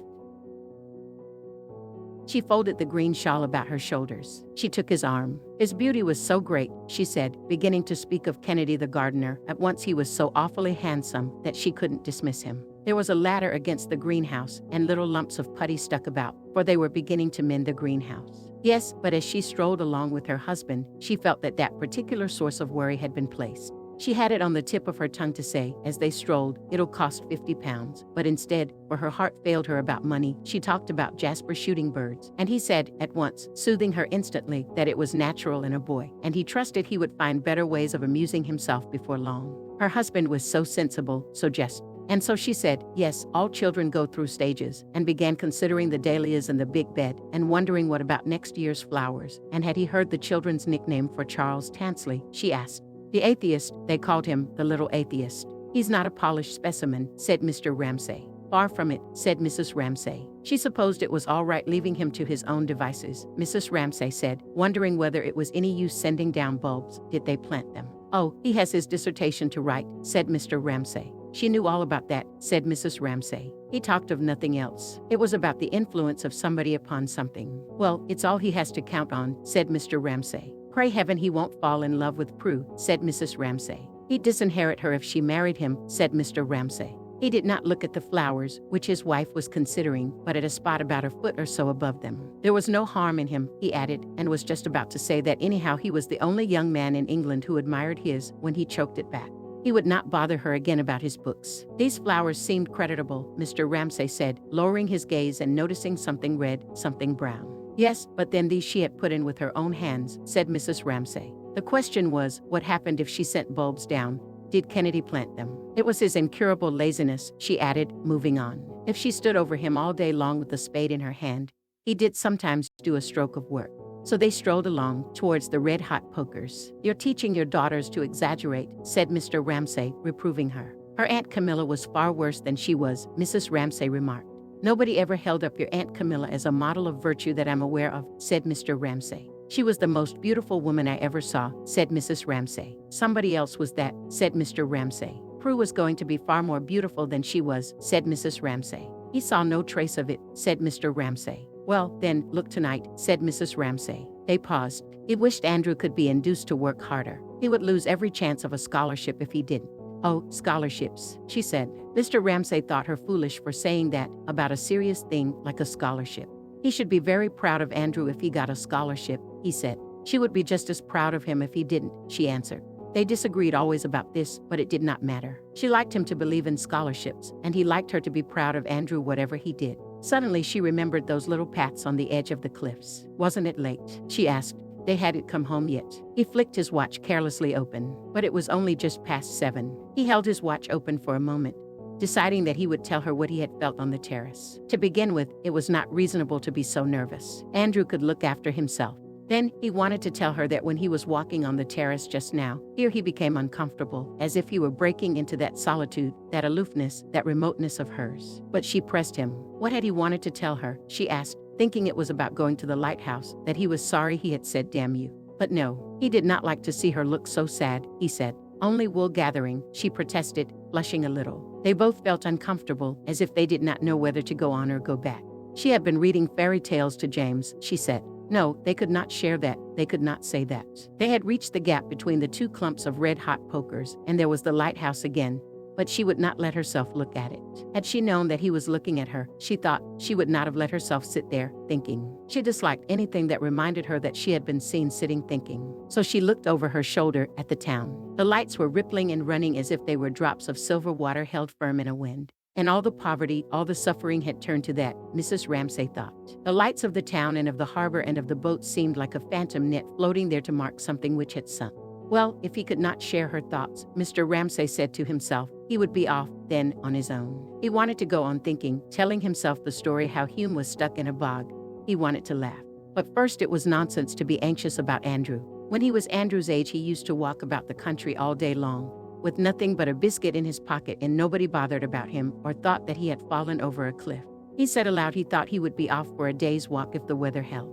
He had had about enough of Banks and of Carmichael. He would like a little solitude. Yes, she said. It annoyed him that she did not protest. She knew that he would never do it. He was too old now to walk all day long with a biscuit in his pocket. She worried about the boys, but not about him. Years ago, before he had married, he thought, looking across the bay, as they stood between the clumps of red-hot pokers, he had walked all day. He had made a meal off bread and cheese in a public house. He had worked 10 hours at a stretch. An old woman just popped her head in now and again and saw to the fire. That was the country he liked best, over there, those sandhills dwindling away into darkness. One could walk all day without meeting a soul. There was not a house scarcely, not a single village for miles on end. One could worry things out alone. There were little sandy beaches where no one had been since the beginning of time. Basile sat up and looked at you. It sometimes seemed to him that in a little house out there, alone, he broke off, sighing. He had no rights. The father of 8 children, he reminded himself. And he would have been a beast and a cur to wish a single thing altered. Andrew would be a better man than he had been. Prue would be a beauty, her mother said. They would stem the flood a bit. That was a good bit of work on the whole. His 8 children. They showed he did not damn the poor little universe entirely, for on an evening like this, he thought, looking at the land dwindling away, the little island seemed pathetically small, half swallowed up in the sea. Poor little place, he murmured with a sigh. She heard him. He said the most melancholy things, but she noticed that directly he had said them he always seemed more cheerful than usual. All this phrase-making was a game, she thought, for if she had said half what he said, she would have blown her brains out by now. It annoyed her, this phrase-making, and she said to him, in a matter-of-fact way, that it was a perfectly lovely evening. And what was he groaning about, she asked, half laughing, half complaining, for she guessed what he was thinking. He would have written better books if he had not married. He was not complaining, he said. She knew that he did not complain. She knew that he had nothing whatever to complain of. And he seized her hand and raised it to his lips and kissed it with an intensity that brought the tears to her eyes, and quickly he dropped it. They turned away from the view and began to walk up the path where the silver-green spear-like plants grew, arm in arm. His arm was almost like a young man's arm, Mrs. Ramsay thought, thin and hard, and she thought with delight how strong he still was, though he was over 60, and how untamed and optimistic. And how strange it was that being convinced, as he was, of all sorts of horrors, seemed not to depress him, but to cheer him. Was it not odd, she reflected. Indeed, he seemed to her sometimes made differently from other people, born blind, deaf, and dumb to the ordinary things, but to the extraordinary things, with an eye like an eagle's. His understanding often astonished her. But did he notice the flowers? No. Did he notice the view? No. Did he even notice his own daughter's beauty, or whether there was pudding on his plate or roast beef? He would sit at table with them like a person in a dream, and his habit of talking aloud or saying poetry aloud was growing on him. She was afraid, for sometimes it was awkward. Best and brightest come away. Poor Miss Giddings, when he shouted that at her, almost jumped out of her skin. But then, Mrs. Ramsay, though instantly taking his side against all the silly Giddingses in the world, then, she thought, intimating by a little pressure on his arm that he walked uphill too fast for her, and she must stop for a moment to see whether those were fresh molehills on the bank.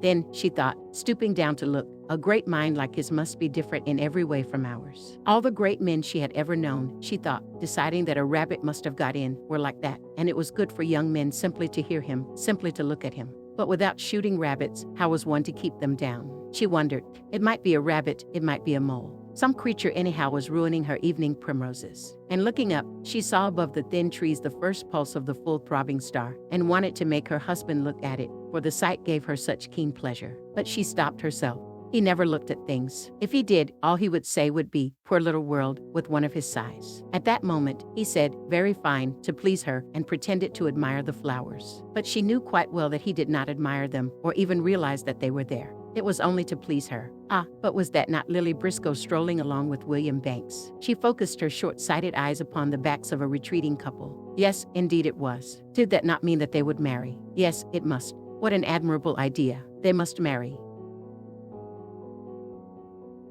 13.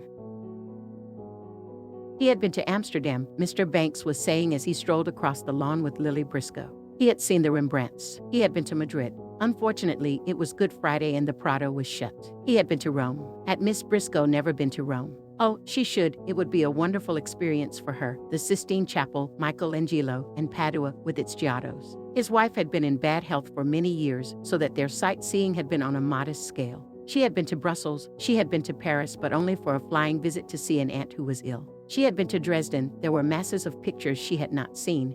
However, Lily Briscoe reflected, perhaps it was better not to see pictures. They only made one hopelessly discontented with one's own work. Mr. Banks thought one could carry that point of view too far. We can't all be Titians and we can't all be Darwins, he said. At the same time, he doubted whether you could have your Darwin and your Titian if it weren't for humble people like ourselves. Lily would have liked to pay him a compliment. "You're not humble, Mr. Banks," she would have liked to have said. But he did not want compliments, and she was a little ashamed of her impulse and said nothing while he remarked that perhaps what he was saying did not apply to pictures. "Anyhow," said Lily, tossing off her little insincerity, she would always go on painting because it interested her. "Yes," said Mr. Banks, he was sure she would, and, as they reached the end of the lawn, he was asking her whether she had difficulty in finding subjects in London when they turned and saw the Ramsays. So that is marriage, Lily thought, a man and a woman looking at a girl throwing a ball. That is what Mrs. Ramsay tried to tell me the other night, she thought. For she was wearing a green shawl, and they were standing close together watching Prue and Jasper throwing catches. And suddenly the meaning which, for no reason at all, as perhaps they are stepping out of the tube or ringing a doorbell, descends on people, making them symbolical, making them representative, came upon them, and made them in the dusk standing, looking, the symbols of marriage, husband and wife. Then, after an instant, the symbolical outline which transcended the real figures sank down again, and they became, as they met them, Mr. and Mrs. Ramsay watching the children throwing catches. But still for a moment, though Mrs. Ramsay greeted them with her usual smile, and said, "I have triumphed tonight," meaning that for once Mr. Banks had agreed to dine with them and not run off to his own lodging where his man cooked vegetables properly. Still, for one moment, there was a sense of things having been blown apart, of space, of irresponsibility as the ball soared high. And they followed it and lost it and saw the one star and the draped branches. In the failing light they all looked sharp-edged and ethereal and divided by great distances. Then, darting backwards over the vast space, Prue ran full tilt into them and caught the ball brilliantly high up in her left hand, and her mother said, "Haven't they come back yet?" Whereupon the spell was broken. Mr. Ramsay felt free now to laugh out loud at the thought that Hume had stuck in a bog and an old woman rescued him on condition he said the Lord's Prayer, and chuckling to himself he strolled off to his study. Mrs. Ramsay, bringing Prue back into throwing catches again, from which she had escaped, asked, "Did Nancy go with them?" 14. Certainly, Nancy had gone with them, since Minta Doyle had asked it with her dumb look, holding out her hand, as Nancy made off, after lunch, to her attic, to escape the horror of family life. She supposed she must go then. She did not want to go. She did not want to be drawn into it all. Or as they walked along the road to the cliff, Minta kept on taking her hand. Then she would let it go. Then she would take it again. What was it she wanted? Nancy asked herself. There was something, of course, that people wanted, for when Minta took her hand and held it, Nancy, reluctantly, saw the whole world spread out beneath her, as if it were Constantinople seen through a mist. And then, however heavy-eyed one might be, one must needs ask, is that Santa Sofia? Is that the Golden Horn? So Nancy asked, when Minta took her hand, what is it that she wants? Is it that? And what was that? Here and there emerged from the mist as Nancy looked down upon life spread beneath her, a pinnacle, a dome, prominent things, without names. But when Minta dropped her hand, as she did when they ran down the hillside, all that, the dome, the pinnacle, whatever it was that had protruded through the mist, sank down into it and disappeared. Minta, Andrew observed, was rather a good walker. She wore more sensible clothes than most women. She wore very short skirts and black knickerbockers. She would jump straight into a stream and flounder across. He liked her rashness, but he saw that it would not do. She would kill herself in some idiotic way one of these days. She seemed to be afraid of nothing except bulls. At the mere sight of a bull in a field, she would throw up her arms and fly screaming, which was the very thing to enrage a bull, of course. But she did not mind owning up to it in the least, one must admit that. She knew she was an awful coward about bulls, she said. She thought she must have been tossed in her perambulator when she was a baby. She didn't seem to mind what she said or did. Suddenly now she pitched down on the edge of the cliff and began to sing some song about, damn your eyes, damn your eyes. They all had to join in and sing the chorus and shout out together, damn your eyes, damn your eyes. But it would be fatal to let the tide come in and cover up all the good hunting grounds before they got onto the beach. Fatal, Paul agreed, springing up, and as they went slithering down, he kept quoting the guidebook about these islands being justly celebrated for their park-like prospects and the extent and variety of their marine curiosities. But it would not do altogether, this shouting and damning your eyes, Andrew felt, picking his way down the cliff, this clapping him on the back, and calling him old fellow and all that, it would not altogether do. It was the worst of taking women on walks. Once on the beach they separated, he going out onto the Pope's nose, taking his shoes off, and rolling his socks in them and letting that couple look after themselves. Nancy waded out to her own rocks and searched her own pools and let that couple look after themselves. She crouched low down and touched the smooth rubber-like sea anemones, who were stuck like lumps of jelly to the side of the rock. Brooding, she changed the pool into the sea and made the minnows into sharks and whales and cast vast clouds over this tiny world by holding her hand against the sun, and so brought darkness and desolation, like God himself, to millions of ignorant and innocent creatures, and then took her hand away suddenly and let the sun stream down. Out on the pale crisscross sand, high-stepping, fringed, gauntleted, stalked some fantastic leviathan and slipped into the vast fissures of the mountainside. And then, letting her eyes slide imperceptibly above the pool and rest on that wavering line of sea and sky, on the tree trunks which the smoke of steamers made waver on the horizon, she became with all that power sweeping savagely in and inevitably withdrawing, hypnotized. And the two senses of that vastness and this tininess flowering within it made her feel that she was bound hand and foot and unable to move by the intensity of feelings which reduced her own body, her own life, and the lives of all the people in the world, forever to nothingness. So listening to the waves, crouching over the pool, she brooded. And Andrew shouted that the sea was coming in, so she leapt splashing through the shallow waves onto the shore and ran up the beach and was carried by her own impetuosity and her desire for rapid movement right behind a rock, and there, oh, heaven, in each other's arms, were Paul and Minta kissing probably. She was outraged, indignant. She and Andrew put on their shoes and stockings in dead silence without saying a thing about it. Indeed, they were rather sharp with each other. She might have called him when she saw the crayfish or whatever it was, Andrew grumbled. However, they both felt, it's not our fault. They had not wanted this horrid nuisance to happen. All the same, it irritated Andrew that Nancy should be a woman, and Nancy that Andrew should be a man, and they tied their shoes very neatly and drew the bows rather tight. It was not until they had climbed right up onto the top of the cliff again that Minta cried out that she had lost her grandmother's brooch, the sole ornament she possessed, a weeping willow. It was set in pearls. They must have seen it, she said, with the tears running down her cheeks, the brooch which her grandmother had fastened her cap with till the last day of her life. Now she had lost it. She would rather have lost anything than that. She would go back and look for it. They all went back. They poked and peered and looked. They kept their heads very low and said things shortly and gruffly. Paul Rayleigh searched like a madman all about the rock where they had been sitting. All this pother about a brooch really didn't do at all, Andrew thought, as Paul told him to make a thorough search between this point and that. The tide was coming in fast. The sea would cover the place where they had sat in a minute. There was not a ghost of a chance of their finding it now. We shall be cut off, Minta shrieked, suddenly terrified, as if there were any danger of that. It was the same as the bulls all over again. She had no control over her emotions, Andrew thought. Women hadn't. The wretched Paul had to pacify her. The men took counsel briefly and decided that they would plant Rayleigh's stick where they had sat and come back at low tide again. There was nothing more that could be done now. If the brooch was there, it would still be there in the morning, they assured her, but Minta still sobbed, all the way up to the top of the cliff. It was her grandmother's brooch. She would rather have lost anything but that, and yet Nancy felt it might be true that she minded losing her brooch, but she wasn't crying only for that. She was crying for something else. We might all sit down and cry, she felt, but she did not know what for. They drew ahead together, Paul and Minta, and he comforted her and said how famous he was for finding things. Once when he was a little boy, he had found a gold watch. He would get up at daybreak and he was positive he would find it. It seemed to him that it would be almost dark, and he would be alone on the beach, and somehow it would be rather dangerous. He began telling her, however, that he would certainly find it, and she said that she would not hear of his getting up at dawn. It was lost. She knew that. She had had a presentiment when she put it on that afternoon. And secretly he resolved that he would not tell her, but he would slip out of the house at dawn when they were all asleep, and if he could not find it, he would go to Edinburgh and buy her another, just like it but more beautiful. He would prove what he could do. And as they came out on the hill and saw the lights of the town beneath them, the lights coming out suddenly one by one seemed like things that were going to happen to him, his marriage, his children, his house. And again he thought, as they came out onto the high road, which was shaded with high bushes, how they would retreat into solitude together and walk on, he always leading her, and she pressing close to his side. As they turned by the crossroads, he thought what an appalling experience he had been through, and he must tell someone, Mrs. Ramsay, of course, for it took his breath away to think what he had been and done. It had been far and away the worst moment of his life when he asked Minta to marry him. He would go straight to Mrs. Ramsay, because he felt somehow that she was the person who had made him do it. She had made him think he could do anything. Nobody else took him seriously, but she made him believe that he could do whatever he wanted. He had felt her eyes on him all day today, following him about, though she never said a word, as if she were saying, "Yes, you can do it.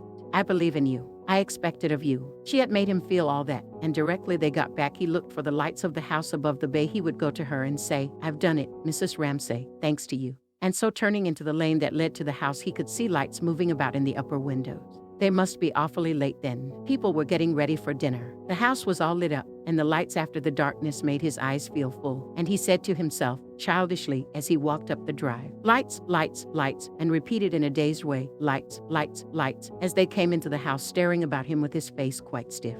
"But, good heavens," he said to himself, putting his hand to his tie, "I must not make a fool of myself." 15. "Yes," said Prue, in her considering way, answering her mother's question. "I think Nancy did go with them." 16. Well then, Nancy had gone with them, Mrs. Ramsay supposed, wondering, as she put down her brush, took up a comb, and said, "Come into a tap at the door." Whether the fact that Nancy was with them made it less likely or more likely that anything would happen, it made it less likely. Somehow, Mrs. Ramsay felt, very irrationally, except that after all, Holocaust on such a scale was not probable. They could not all be drowned. And again she felt alone in the presence of her old antagonist, life. Jasper and Rose said that Mildred wanted to know whether she should wait dinner. "Not for the Queen of England," said Mrs. Ramsay emphatically. "Not for the Empress of Mexico," she added, laughing at Jasper, for he shared his mother's vice. He, too, exaggerated.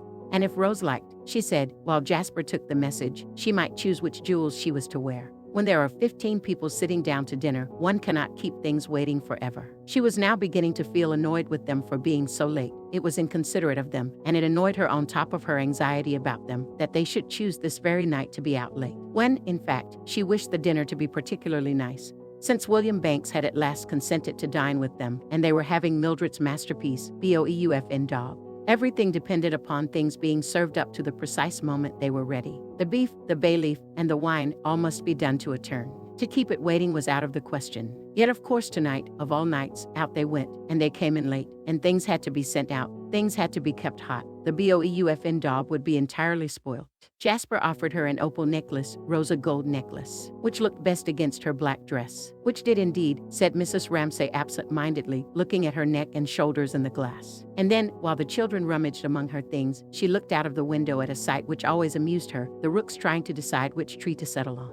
Every time, they seemed to change their minds and rose up into the air again, because, she thought, the old rook, the father rook, old Joseph was her name for him, was a bird of a very trying and difficult disposition. He was a disreputable old bird, with half his wing feathers missing. He was like some seedy old gentleman in a top hat she had seen playing the horn in front of a public house. "Look," she said, laughing. They were actually fighting. Joseph and Mary were fighting. Anyhow, they all went up again. and the air was shoved aside by their black wings and cut into exquisite scimitar shapes. The movements of the wings beating out, she could never describe it accurately enough to please herself, was one of the loveliest of all to her. "Look at that," she said to Rose, hoping that Rose would see it more clearly than she could. For one's children so often gave one's own perceptions a little thrust forwards. But which was it to be? They had all the trays of her jewel case open. The gold necklace, which was Italian, or the opal necklace, which Uncle James had brought her from India, or should she wear her amethysts? "Choose, dearest, choose," she said, hoping that they would make haste. But she let them take their time to choose. She let Rose, particularly, take up this and then that, and hold her jewels against the black dress. For this little ceremony of choosing jewels, which was gone through every night, was what Rose liked best, she knew. She had some hidden reason of her own for attaching great importance to this choosing what her mother was to wear. What was the reason, Mrs. Ramsay wondered, standing still to let her clasp the necklace she had chosen, divining, through her own past, some deep, some buried, some quite speechless feeling that one had for one's mother at Rose's age. Like all feelings felt for oneself, Mrs. Ramsay thought, it made one sad. It was so inadequate, what one could give in return, and what Rose felt was quite out of proportion to anything she actually was. And Rose would grow up, and Rose would suffer, she supposed, with these deep feelings, and she said she was ready now, and they would go down. And Jasper, because he was the gentleman, should give her his arm, and Rose, as she was the lady, should carry her handkerchief, and what else? Oh, yes, it might be cold, a shawl. "Choose me a shawl," she said, for that would please Rose, who was bound to suffer so. "There," she said, stopping by the window on the landing, "there they are again." Joseph had settled on another treetop. "Don't you think they mind?" she said to Jasper, having their wings broken. Why did he want to shoot poor old Joseph and Mary? He shuffled a little on the stairs, and felt rebuked, but not seriously, for she did not understand the fun of shooting birds, and they did not feel, and being his mother she lived away in another division of the world. But he rather liked her stories about Mary and Joseph. She made him laugh. But how did she know that those were Mary and Joseph? Did she think the same birds came to the same trees every night? He asked. But here, suddenly, like all grown-up people, she ceased to pay him the least attention. She was listening to a clatter in the hall. "They've come back," she exclaimed, and at once she felt much more annoyed with them than relieved. Then she wondered, had it happened? She would go down and they would tell her, but no, they could not tell her anything, with all these people about. So she must go down and begin dinner and wait. And, like some queen who, finding her people gathered in the hall, looks down upon them, and descends among them, and acknowledges their tribute silently, and accepts their devotion and their prostration before her, she went down, and crossed the hall and bowed her head very slightly, as if she accepted what they could not say, their tribute to her beauty. But she stopped. There was a smell of burning. Could they have let the BOEUFN job overboil? She wondered, pray heaven not. When the great clangor of the gong announced solemnly, authoritatively, that all those scattered about, in attics, in bedrooms, on little perches of their own, reading, writing, putting the last smooth to their hair, or fastening dresses, must leave all that, and the little odds and ends on their washing tables and dressing tables, and the novels on the bed tables, and the diaries which were so private, and assemble in the dining room for dinner. 17. But what have I done with my life? Thought Mrs. Ramsay, taking her place at the head of the table and looking at all the plates making white circles on it. "William, sit by me," she said. "Lily," she said, wearily, "over there." They had that, Paul Rayleigh and Minta Doyle, she, only this, an infinitely long table and plates and knives. At the far end was her husband, sitting down, all in a heap, frowning. What it? She did not know. She did not mind. She could not understand how she had ever felt any emotion or affection for him. She had a sense of being past everything, through everything, out of everything, as she helped the soup, as if there was an eddy there, and one could be in it, or one could be out of it, and she was out of it. It's all come to an end, she thought, while they came in one after another. Charles Tansley, sit there, please, she said, Augustus Carmichael, and sat down. And meanwhile she waited, passively, for someone to answer her, for something to happen. But this is not a thing, she thought, ladling out soup, that one says. Raising her eyebrows at the discrepancy, that was what she was thinking. This was what she was doing, ladling out soup. She felt, more and more strongly, outside that eddy, or as if a shade had fallen, and, robbed of color, she saw things truly. The room was very shabby. There was no beauty anywhere. She forbore to look at Mr. Tansley. Nothing seemed to have merged. They all sat separate, and the whole of the effort of merging and flowing and creating rested on her. Again she felt, as a fact without hostility, the sterility of men, for if she did not do it nobody would do it, and so, giving herself a little shake that one gives a watch that has stopped, the old familiar pulse began beating as the watch begins ticking, 1, 2, 3, 1, 2, 3. And so on, she repeated, listening to it, sheltering and fostering the still feeble pulse as one might guard a weak flame with a newspaper. And so then, she concluded, addressing herself by bending silently in his direction to William Banks, poor man, who had no wife and no children and dined alone in lodgings except for tonight. And in pity for him, life being now strong enough to bear her on again, she began all this business. As a sailor not without weariness sees the wind fill his sail and yet hardly wants to be off again and thinks how, had the ship sunk, he would have whirled round and found rest on the floor of the sea. Did you find your letters? I told them to put them in the hall for you, she said to William Banks. Lily Briscoe watched her drifting into that strange no-man's land where to follow people is impossible. And yet their going inflicts such a chill on those who watch them that they always try at least to follow them with their eyes as one follows a fading ship until the sails have sunk beneath the horizon. How old she looks, how worn she looks, Lily thought, and how remote. Then when she turned to William Banks, smiling, it was as if the ship had turned and the sun had struck its sails again, and Lily thought with some amusement because she was relieved, why does she pity him? For that was the impression she gave when she told him that his letters were in the hall. Poor William Banks, she seemed to be saying, as if her own weariness had been partly pitying people, and the life in her, her resolve to live again, had been stirred by pity. And it was not true, Lily thought. It was one of those misjudgments of hers that seemed to be instinctive and to arise from some need of her own rather than of other people. He is not in the least pitiable. He has his work, Lily said to herself. She remembered, all of a sudden as if she had found a treasure, that she had her work.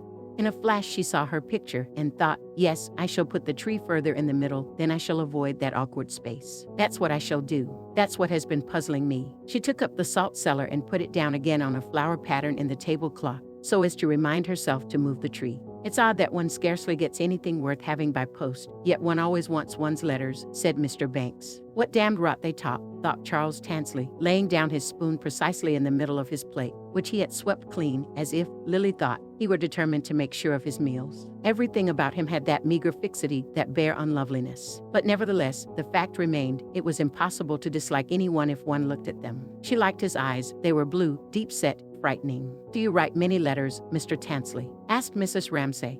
Pitying him too, Lily supposed, for that was true of Mrs. Ramsay. She pitied men always as if they lacked something, women never, as if they had something. He wrote to his mother, otherwise he did not suppose he wrote one letter a month, said Mr. Tansley, shortly. For he was not going to talk the sort of rot these condescended to by these silly women. He had been reading in his room, and now he came down and it all seemed to him silly, superficial, flimsy. Why did they dress? He had come down in his ordinary clothes. He had not got any dress clothes. One never gets anything worth having by post. That was the sort of thing they were always saying. They made men say that sort of thing. Yes, it was pretty well true, he thought. They never got anything worth having from one year's end to another. They did nothing but talk, eat.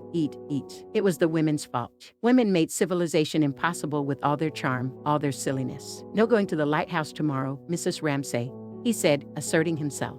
He liked her, he admired her, he still thought of the man in the drain pipe looking up at her, but he felt it necessary to assert himself. He was really, Lily Briscoe thought, in spite of his eyes, but then look at his nose, look at his hands, the most uncharming human being she had ever met. Then why did she mind what he said? Women can't write, women can't paint. What did that matter coming from him, since clearly it was not true to him but for some reason helpful to him, and that was why he said it. Why did her whole being bow, like corn under a wind, and erect itself again from this abasement only with a great and rather painful effort? She must make it once more. There's the sprig on the tablecloth, there's my painting, I must move the tree to the middle, that matters, nothing else. Could she not hold fast to that, she asked herself, and not lose her temper, and not argue, and if she wanted revenge take it by laughing at him? Oh, Mr. Tansley, she said, do take me to the lighthouse with you. I should so love it. She was telling lies he could see. She was saying what she did not mean to annoy him, for some reason. She was laughing at him. He was in his old flannel trousers. He had no others. He felt very rough and isolated and lonely. He knew that she was trying to tease him for some reason. She didn't want to go to the lighthouse with him. She despised him, so did Prue Ramsay, so did they all. But he was not going to be made a fool of by women, so he turned deliberately in his chair and looked out of the window and said, all in a jerk, very rudely, it would be too rough for her tomorrow. She would be sick. It annoyed him that she should have made him speak like that, with Mrs. Ramsay listening. If only he could be alone in his room working, he thought, among his books. That was where he felt at his ease. And he had never run a penny into debt. He had never cost his father a penny since he was 15. He had helped them at home out of his savings. He was educating his sister. Still, he wished he had known how to answer Miss Briscoe properly. He wished it had not come out all in a jerk like that. You'd be sick. He wished he could think of something to say to Mrs. Ramsay, something which would show her that he was not just a dry prig.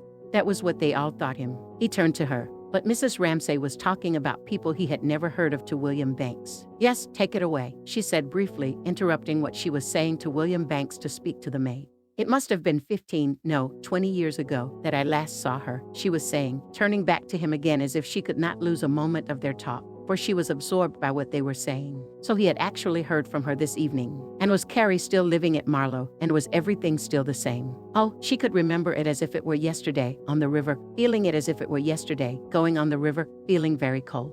But if the Mannings made a plan, they stuck to it. Never should she forget Herbert killing a wasp with a teaspoon on the bank. And it was still going on, Mrs. Ramsay mused, gliding like a ghost among the chairs and tables of that drawing room on the banks of the Thames where she had been so very, very cold 20 years ago. But now she went among them like a ghost, and it fascinated her as if, while she had changed, that particular day, now become very still and beautiful, had remained there all these years. Had Carrie written to him herself? She asked. "Yes, she says they're building a new billiard room," he said. No, that was out of the question. Building a new billiard room. It seemed to her impossible. Mr. Banks could not see that there was anything very odd about it. They were very well off now. Should he give her love to Carrie? "Oh," said Mrs. Ramsay with a little start. "No," she added, reflecting that she did not know this Carrie who built a new billiard room. But how strange, she repeated, to Mr. Banks's amusement, that they should be going on there still. For it was extraordinary to think that they had been capable of going on living all these years when she had not thought of them more than once all that time. How eventful her own life had been during those same years. Yet perhaps Carrie Manning had not thought about her, either. The thought was strange and distasteful.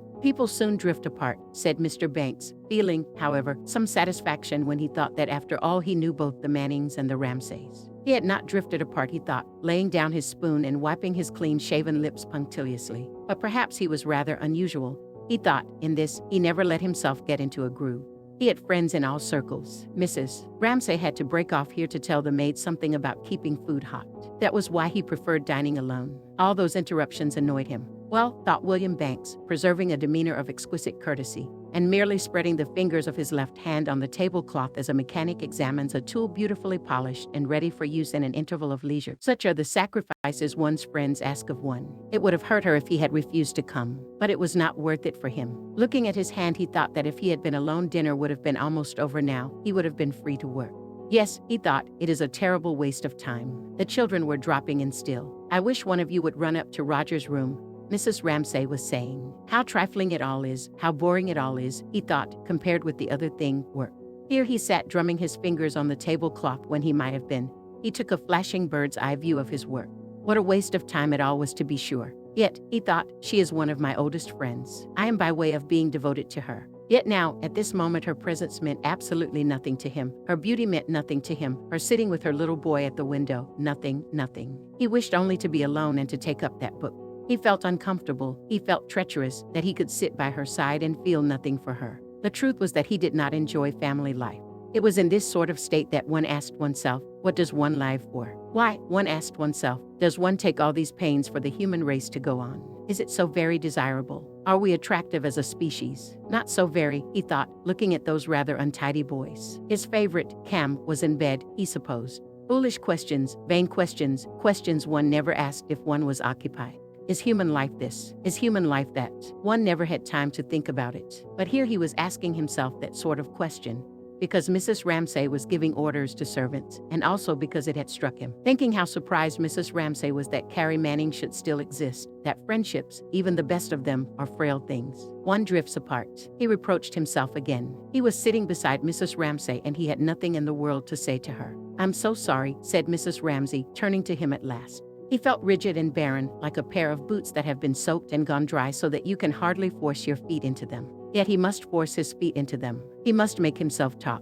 Unless he were very careful, she would find out this treachery of his, that he did not care a straw for her, and that would not be at all pleasant, he thought. So he bent his head courteously in her direction. "How you must detest dining in this bare garden," she said, making use, as she did when she was distracted, of her social manner. So, when there is a strife of tongues at some meeting, the chairman, to obtain unity, suggests that everyone shall speak in French. Perhaps it is bad French, French may not contain the words that express the speaker's thoughts. Nevertheless, speaking French imposes some order, some uniformity. Replying to her in the same language, Mr. Banks said, "No, not at all," and Mr. Tansley, who had no knowledge of this language, even spoke thus in words of one syllable, at once suspected its insincerity. They did talk nonsense, he thought, the Ramsays, and he pounced on this fresh instance with joy, making a note which, one of these days, he would read aloud to one or two friends. There, in a society where one could say what one liked, he would sarcastically describe staying with the Ramsays and what nonsense they talked.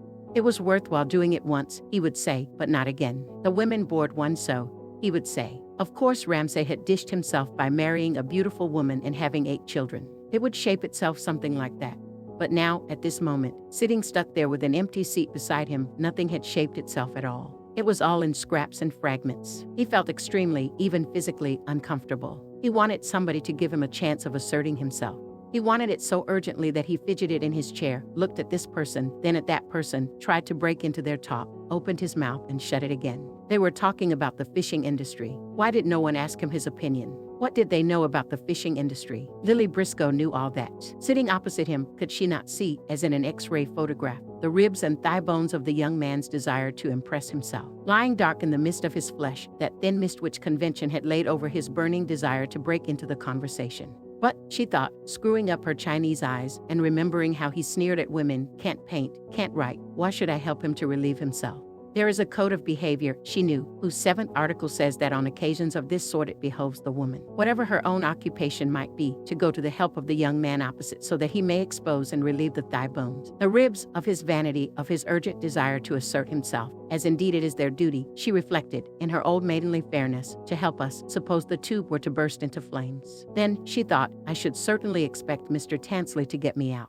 But how would it be, she thought, if neither of us did either of these things? So she sat there smiling. You're not planning to go to the lighthouse, are you, Lily? Said Mrs. Ramsay. Remember poor Mr. Langley? He had been round the world dozens of times, but he told me he never suffered as he did when my husband took him there. Are you a good sailor, Mr. Tansley? She asked. Mr. Tansley raised a hammer, swung it high in air, but realizing, as it descended, that he could not smite that butterfly with such an instrument as this, said only that he had never been sick in his life.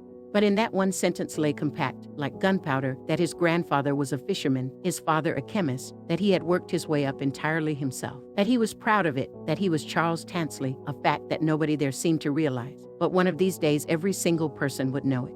He scowled ahead of him. He could almost pity these mild, cultivated people who would be blown sky high, like bales of wool and barrels of apples, one of these days by the gunpowder that was in him. Will you take me, Mr. Tansley? Said Lily, quickly, kindly, or, of course, if Mrs. Ramsay said to her, as in effect she did, I am drowning, my dear, in seas of fire. Unless you apply some balm to the anguish of this hour, and say something nice to that young man there, life will run upon the rocks. Indeed, I hear the grating and the growling at this minute. My nerves are taut as fiddle strings. Another touch and they will snap. When Mrs. Ramsay said all this, as the glance in her eyes said it. Of course, for the 150th time Lily Briscoe had to renounce the experiment. What happens if one is not nice to that young man there, and be nice? Judging the turn in her mood correctly, that she was friendly to him now, he was relieved of his egotism, and told her how he had been thrown out of a boat when he was a baby, how his father used to fish him out with a boat hook. That was how he had learnt to swim.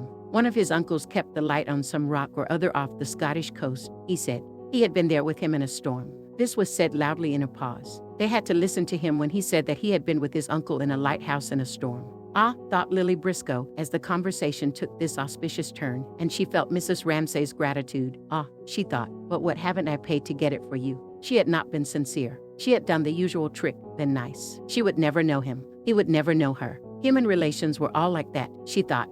And the worst were between men and women. Inevitably, these were extremely insincere, she thought. Then her eye caught the salt cellar, which she had placed there to remind her, and she remembered that next morning she would move the tree further towards the middle. And her spirits rose so high at the thought of painting tomorrow that she laughed out loud at what Mr. Tansley was saying. Let him talk all night if he liked it. But how long do they leave men on a lighthouse? She asked. He told her. He was amazingly well informed. And as he was grateful, and as he liked her, and as he was beginning to enjoy himself, so now, Mrs. Ramsay thought, she could return to that dreamland, that unreal but fascinating place, the Mannings' drawing room at Marlow 20 years ago, where one moved about without haste or anxiety, for there was no future to worry about. She knew what had happened to them, what to her. It was like reading a good book again, for she knew the end of that story, since it had happened 20 years ago, and life, which shot down even from this dining room table in Cascades, heaven knows where, was sealed up there, and lay, like a lake, placidly between its banks. He said they had built a billiard room.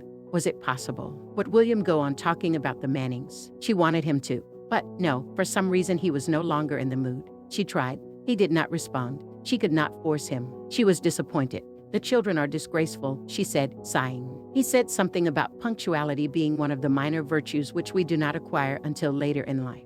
If at all, said Mrs. Ramsay merely to fill up space, thinking what an old maid William was becoming. Conscious of his treachery, conscious of her wish to talk about something more intimate, yet out of mood for it at present, he felt come over him the disagreeableness of life, sitting there, waiting. Perhaps the others were saying something interesting. What were they saying? That the fishing season was bad, that the men were emigrating. They were talking about wages and unemployment. The young man was abusing the government. William Banks, thinking what a relief it was to catch on to something of this sort when private life was disagreeable, heard him say something about one of the most scandalous acts of the present government.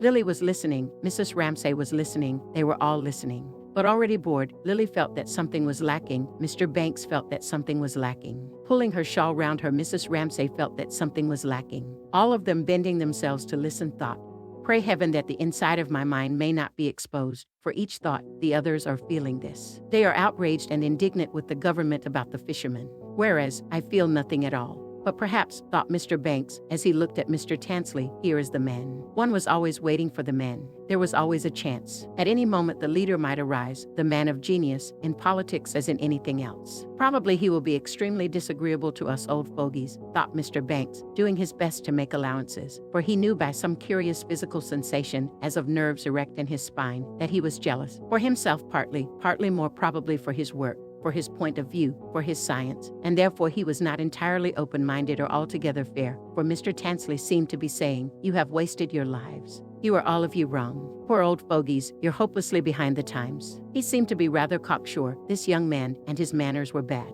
But Mr. Banks bade himself observe. He had courage, he had ability, he was extremely well up in the facts. Probably, Mr. Banks thought, as Tansley abused the government, there is a good deal in what he says. "Tell me now," he said. So they argued about politics, and Lily looked at the leaf on the tablecloth, and Mrs. Ramsay, leaving the argument entirely in the hands of the two men, wondered why she was so bored by this talk, and wished, looking at her husband at the other end of the table, that he would say something. One word, she said to herself. For if he said a thing, it would make all the difference. He went to the heart of things. He cared about fishermen and their wages. He could not sleep for thinking of them. It was altogether different when he spoke. One did not feel then, "Pray heaven you don't see how little I care," because one did care. Then, realizing that it was because she admired him so much that she was waiting for him to speak. She felt as if somebody had been praising her husband to her and their marriage, and she glowed all over with it, realizing that it was she herself who had praised him. She looked at him thinking to find this in his face. He would be looking magnificent, but not in the least. He was screwing his face up. He was scowling and frowning and flushing with anger. What on earth was it about? She wondered. What could be the matter? Only that poor old Augustus had asked for another plate of soup. That was all. It was unthinkable, it was detestable that Augustus should be beginning his soup over again. He loathed people eating when he had finished. She saw his anger fly like a pack of hounds into his eyes, his brow, and she knew that in a moment something violent would explode, and then, thank goodness. She saw him clutch himself and clap a brake on the wheel, and the whole of his body seemed to emit sparks but not words. He sat there scowling. He had said nothing, he would have her observe. Let her give him the credit for that. But why after all should poor Augustus not ask for another plate of soup? He had merely touched Ellen's arm and said, "Ellen, please, another plate of soup." And then Mr. Ramsay scowled like that. And why not? Mrs. Ramsay demanded. Surely they could let Augustus have his soup if he wanted it. He hated people wallowing in food. Mr. Ramsay frowned at her. He hated everything dragging on for hours like this. But he had controlled himself, Mr. Ramsay would have her observed, disgusting though the sight was. But why show it so plainly? Mrs. Ramsay demanded.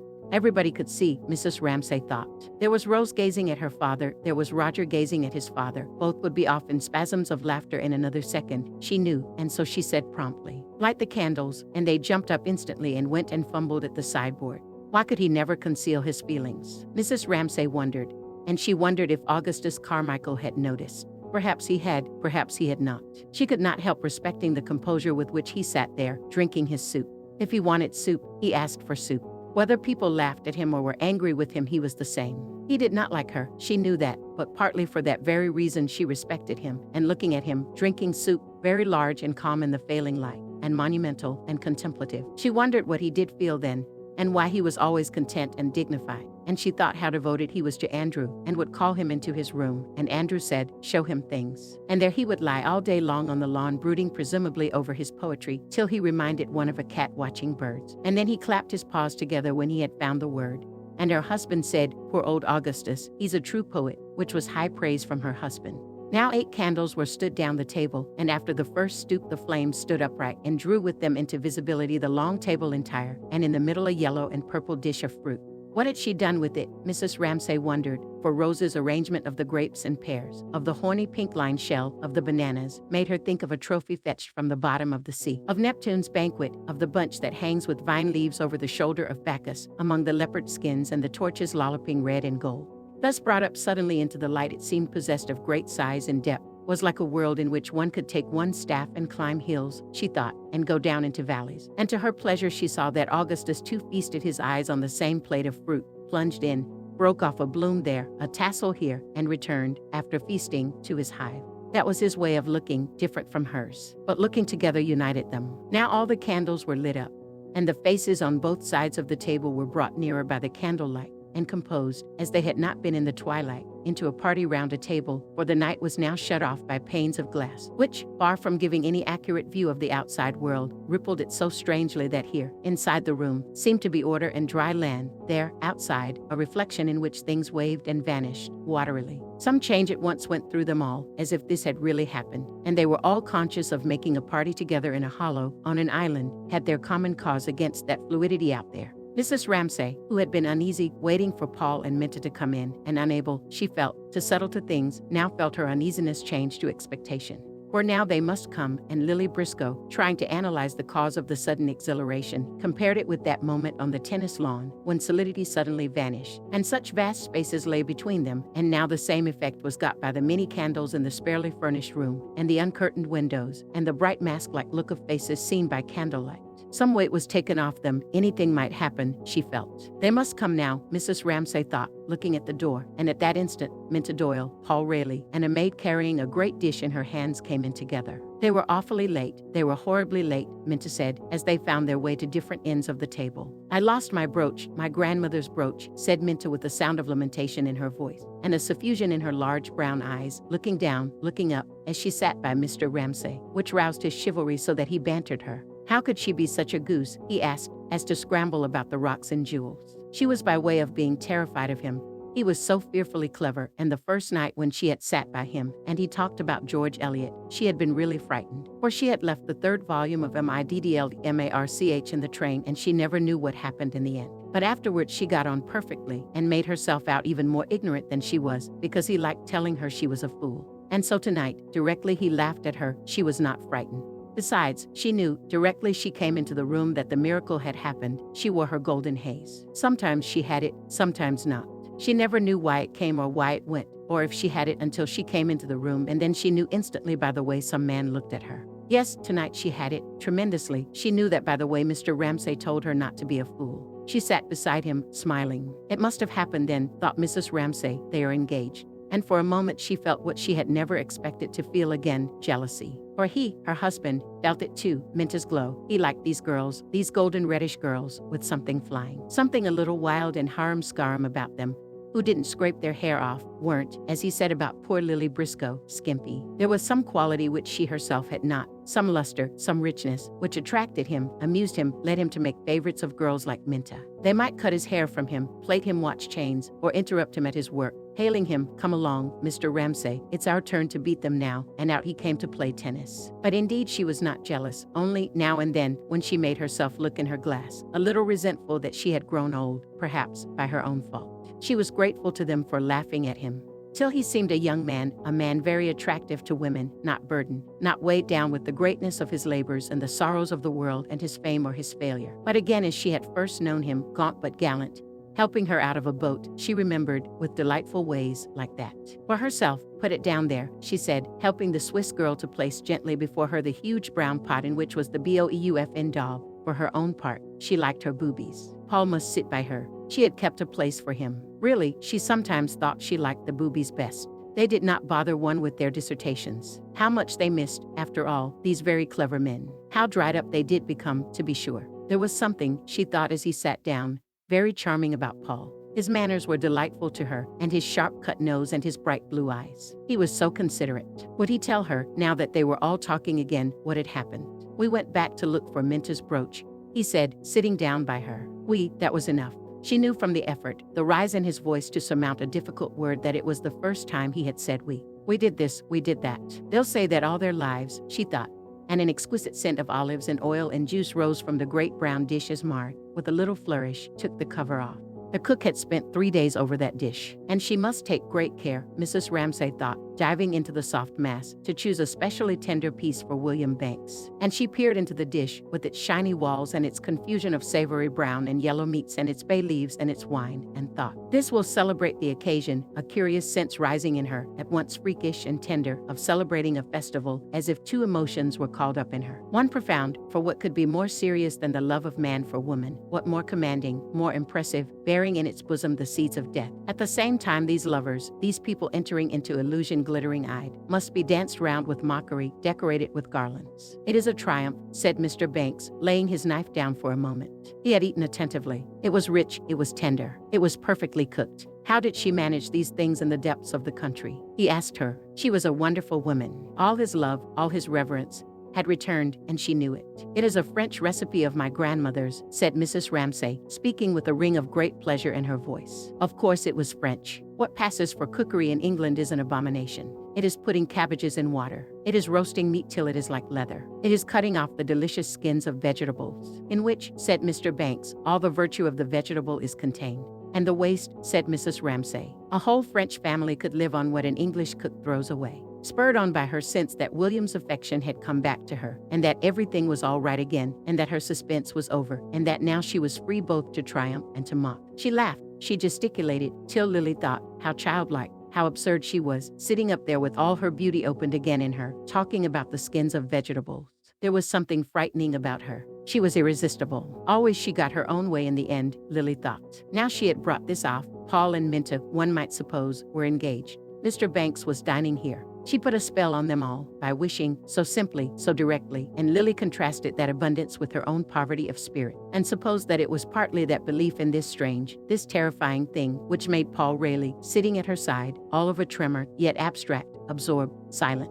Mrs. Ramsay, Lily felt, as she talked about the skins of vegetables, exalted that, worshipped that, held her hands over it to warm them, to protect it, and yet, having brought it all about, somehow laughed. Led her victims, Lily felt, to the altar. It came over her too now, the emotion, the vibration of love. How inconspicuous she felt herself by Paul's side. He, glowing, burning, she, aloof, satirical, he, bound for adventure, she, moored to the shore, he, launched, incautious, she solitary, left out, and, ready to implore a share, if it were a disaster, in his disaster, she said shyly. When did Minta lose her brooch? He smiled the most exquisite smile, veiled by memory, tinged by dreams. He shook his head. On the beach, he said. I'm going to find it, he said. I'm getting up early. This being kept secret from Minta, he lowered his voice and turned his eyes to where she sat, laughing, beside Mr. Ramsay. Lily wanted to protest violently and outrageously her desire to help him, envisaging how in the dawn on the beach she would be the one to pounce on the brooch half hidden by some stone, and thus herself be included among the sailors and adventurers. But what did he reply to her offer? She actually said with an emotion that she seldom let appear, "Let me come with you," and he laughed.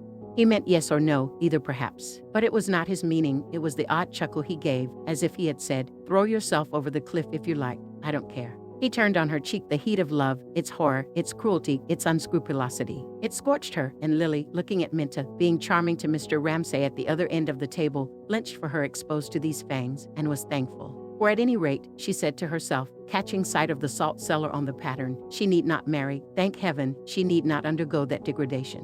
She was saved from that dilution. She would move the tree rather more to the middle. Such was the complexity of things. For what happened to her, especially staying with the Ramsays, was to be made to feel violently two opposite things at the same time. That's what you feel was one, that's what I feel was the other, and then they fought together in her mind, as now. It is so beautiful, so exciting, this love, that I tremble on the verge of it, and offer, quite out of my own habit, to look for a brooch on a beach. Also it is the stupidest, the most barbaric of human passions, and turns a nice young man with a profile like a gem's into a bully with a crowbar in the Mile End Road.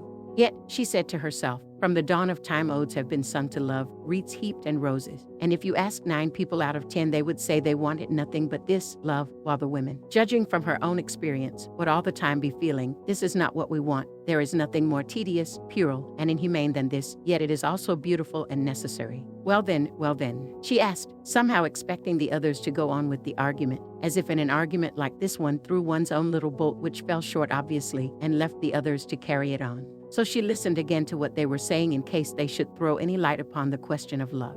Then, said Mr. Banks, there is that liquid the English call coffee. Oh, coffee, said Mrs. Ramsay. But it was much rather a question of real butter and clean milk. Speaking with warmth and eloquence, she described the iniquity of the English dairy system, and in what state milk was delivered at the door, and was about to prove her charges. For she had gone into the matter, when all round the table, beginning with Andrew in the middle, like a fire leaping from tuft to tuft of furs. Her children laughed, her husband laughed, she was laughed at, fire encircled, and forced to veil her crest, dismount her batteries, and only retaliate by displaying the raillery and ridicule of the table to Mr. Banks as an example of what one suffered if one attacked the prejudices of the British public.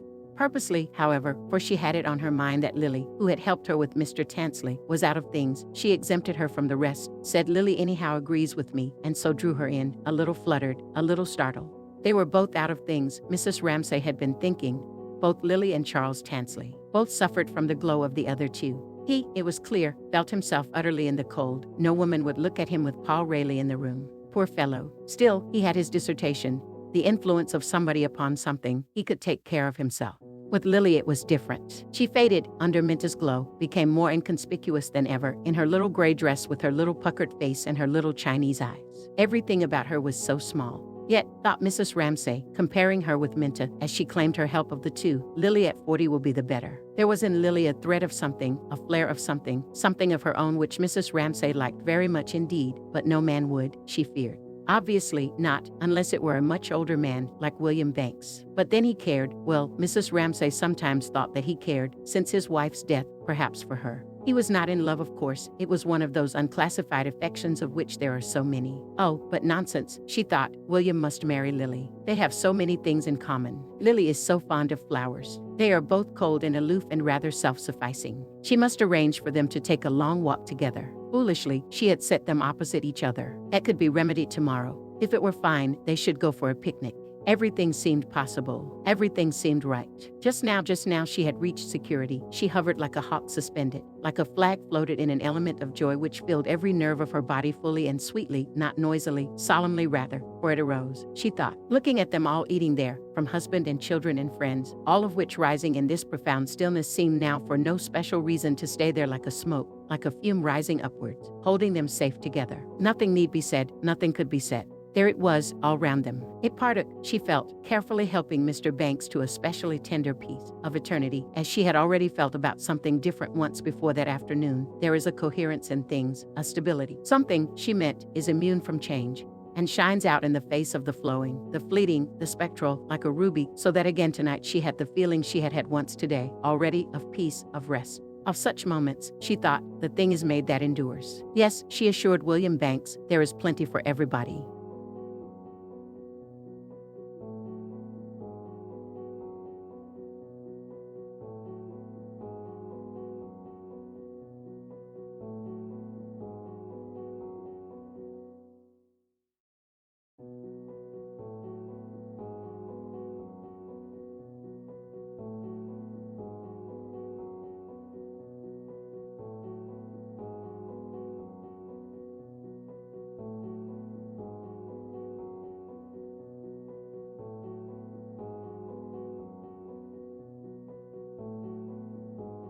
What did it all mean? To this day she had no notion. A square root. What was that? Her sons knew. She leant on them, on cubes and square roots. That was what they were talking about now, on Voltaire and Madame de Staël, on the character of Napoleon, on the French system of land tenure, on Lord Rosebery, on Creevy's memoirs. She let it uphold her and sustain her, this admirable fabric of the masculine intelligence, which ran up and down, crossed this way and that, like iron girders spanning the swaying fabric, upholding the world, so that she could trust herself to it utterly. Even shut her eyes, or flicker them for a moment, as a child staring up from its pillow winks at the myriad layers of the leaves of a tree. Then she woke up.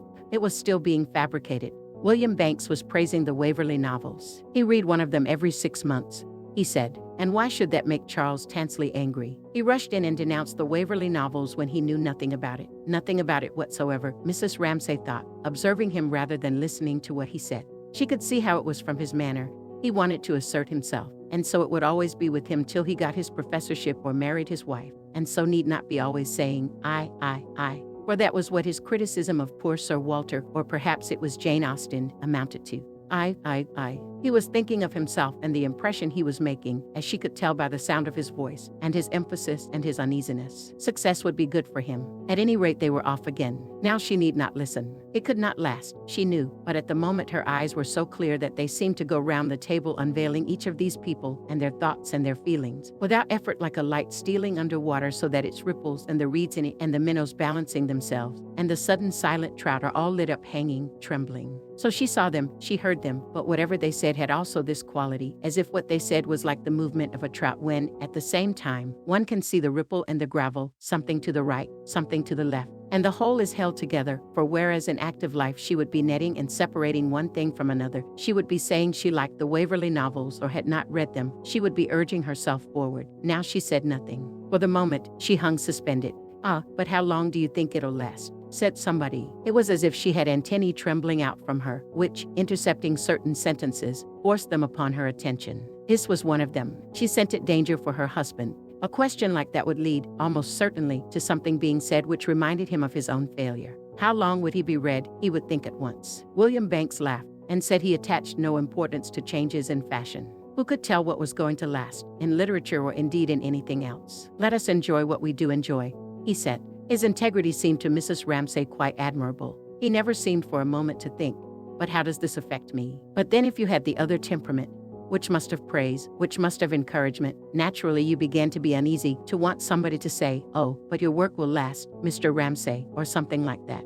He showed his uneasiness quite clearly now by saying, with some irritation, that, anyhow, Scott would last him his lifetime. He said it irritably. Everybody, she thought, felt a little uncomfortable without knowing why. Then Minta Doyle, whose instinct was fine, said bluffly, absurdly, that she did not believe that anyone really enjoyed reading Shakespeare. Mr. Ramsay said grimly that very few people liked it as much as they said they did. But, he added, there is considerable merit in some of the plays nevertheless, and Mrs. Ramsay saw that it would be all right for the moment anyhow. He would laugh at Minta. And she, Mrs. Ramsay saw, realizing his extreme anxiety about himself, would, in her own way, see that he was taken care of and praise him somehow or other. But she wished it was not necessary. Perhaps it was her fault that it was necessary. Anyhow, she was free now to listen to what Paul Raleigh was trying to say about books one had read as a boy. They lasted, he said. He had read some of Tolstoy at school. There was one he always remembered, but he had forgotten the name. Russian names were impossible, said Mrs. Ramsay. Vronsky, said Paul. He remembered that because he always thought it such a good name for a villain.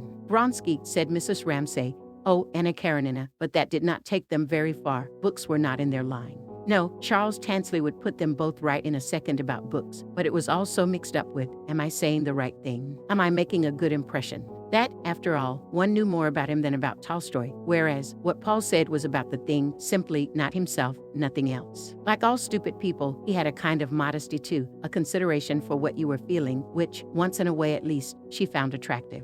Now he was thinking, not about himself or about Tolstoy, but whether she was cold, whether she felt a draft, whether she would like a pear. No, she said, she did not want a pear. Indeed, she had been keeping guard over the dish of fruit jealously, hoping that nobody would touch it. Her eyes had been going in and out among the curves and shadows of the fruit, among the rich purples of the lowland grapes, then over the horny ridge of the shell, putting a yellow against a purple, a curved shape against a round shape. Without knowing why she did it, or why, every time she did it, she felt more and more serene, until, oh, what a pity that they should do it, a hand reached out, took a pear, and spoilt the whole thing. In sympathy she looked at Rose. She looked at Rose sitting between Jasper and Prue. How odd that one's child should do that.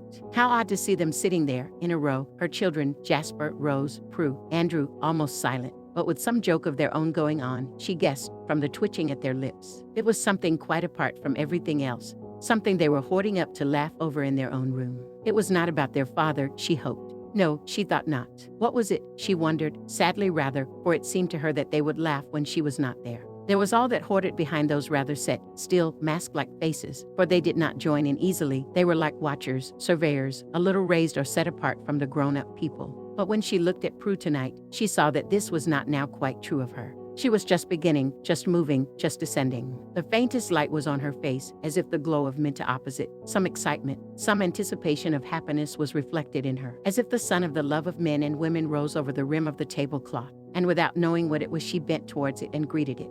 She kept looking at Minta, shyly, yet curiously, so that Mrs. Ramsay looked from one to the other and said, speaking to Prue in her own mind, "You will be as happy as she is one of these days. You will be much happier," she added, "because you are my daughter." She meant her own daughter must be happier than other people's daughters. But dinner was over. It was time to go. They were only playing with things on their plates. She would wait until they had done laughing at some story her husband was telling. He was having a joke with Minta about a bet. Then she would get up. She liked Charles Tansley, she thought. Suddenly, she liked his laugh. She liked him for being so angry with Paul and Minta. She liked his awkwardness. There was a lot in that young man after all. And Lily, she thought, putting her napkin beside her plate, she always has some joke of her own. One need never bother about Lily. She waited. She tucked her napkin under the edge of her plate.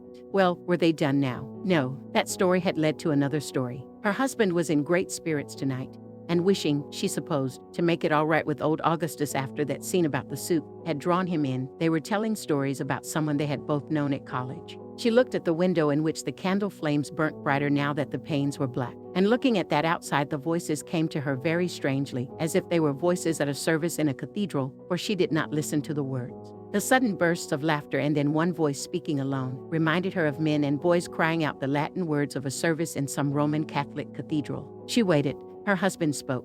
He was repeating something, and she knew it was poetry from the rhythm and the ring of exultation and melancholy in his voice. "Come out and climb the garden path, Luriana Lurley. The China rose is all abloom and buzzing with the yellow bee." The words sounded as if they were floating like flowers on water out there, cut off from them all, as if no one had said them, but they had come into existence of themselves. And all the lives we ever lived and all the lives to be are full of trees and changing leaves. She did not know what they meant, but, like music, the words seemed to be spoken by her own voice, outside herself, saying quite easily and naturally what had been in her mind the whole evening while she said different things. She knew, without looking round, that everyone at the table was listening to the voice saying, "I wonder if it seems to you, Luriana Lurley," with the same sort of relief and pleasure that she had, as if this were, at last, the natural thing to say, this were their own voice speaking. But the voice had stopped. She looked round. She made herself get up. Augustus Carmichael had risen and, holding his table napkin so that it looked like a long white robe, he stood chanting. "To see the kings go riding by over lawn and daisy lea with their palm leaves and cedar, Luriana Lurley." And as she passed him, he turned slightly towards her, repeating the last words, "Luriana Lurley," and bowed to her as if he did her homage. Without knowing why, she felt that he liked her better than he ever had done before, and with a feeling of relief and gratitude she returned his bow and passed through the door which he held open for her. It was necessary now to carry everything a step further. With her foot on the threshold, she waited a moment longer in a scene which was vanishing even as she looked. And then, as she moved and took Minta's arm and left the room, it changed, it shaped itself differently. It had become, she knew, giving one last look at it over her shoulder, already the past. 18. As usual, Lily thought, there was always something that had to be done at that precise moment, something that Mrs. Ramsay had decided for reasons of her own to do instantly. It might be with everyone standing about making jokes, as now, not being able to decide whether they were going into the smoking room, into the drawing room, up to the attics. Then one saw Mrs. Ramsay in the midst of this hubbub standing there with Minta's arm in hers, bethink her, yes, it is time for that now, and so make off at once with an air of secrecy to do something alone. And directly she went, a sort of disintegration set in. They wavered about, went different ways. Mr. Banks took Charles Tansley by the arm and went off to finish on the terrace the discussion they had begun at dinner about politics, thus giving a turn to the whole poise of the evening, making the weight fall in a different direction. As if, Lily thought, seeing them go, and hearing a word or two about the policy of the Labour Party, they had gone up onto the bridge of the ship and were taking their bearings. The change from poetry to politics struck her like that. So Mr. Banks and Charles, Mrs. Ramsay going upstairs in the lamplight alone.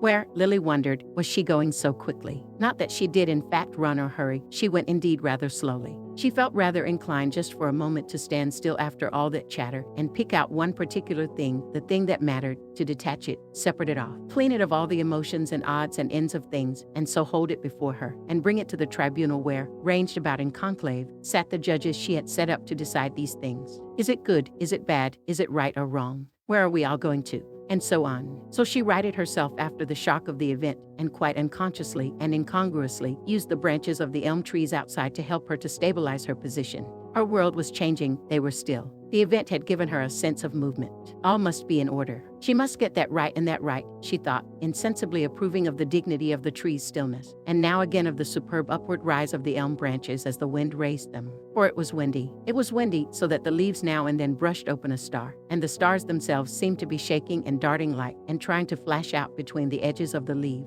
Yes, that was done then, accomplished, and as with all things done, became solemn. Now one thought of it, cleared of chatter and emotion, it seemed always to have been, only was shown now, and so being shown, struck everything into stability. They would, she thought, going on again, however long they lived, come back to this night, this moon, this wind, this house, and to her too. It flattered her, where she was most susceptible of flattery, to think how, wound about in their hearts, however long they lived, she would be woven, and this, and this, and this, she thought, going upstairs, laughing, but affectionately, at the sofa on the landing, at the rocking chair, at the map of the Hebrides. All that would be revived again in the lives of Paul and Minta, the Rayleighs. She tried the new name over, and she felt, with her hand on the nursery door, that community of feeling with other people which emotion gives, as if the walls of partition had become so thin that practically it was all one string. And chairs, tables, maps, were hers, were theirs, it did not matter whose, and Paul and Minta would carry it on when she was dead. She turned the handle, firmly, lest it should squeak, and went in, pursing her lips slightly, as if to remind herself that she must not speak aloud. But directly she came in she saw, with annoyance, that the precaution was not needed. The children were not asleep. It was most annoying. Mildred should be more careful. There was James wide awake and Cam sitting bolt upright, and Mildred out of bed in her bare feet, and it was almost 11 and they were all talking. What was the matter? It was that horrid skull again. She had told Mildred to move it, but Mildred, of course, had forgotten, and now there was Cam wide awake, and James wide awake quarreling when they ought to have been asleep hours ago. What had possessed Edward to send them this horrid skull? She had been so foolish as to let them nail it up there. It was nailed fast, Mildred said, and Cam couldn't go to sleep with it in the room, and James screamed if she touched it.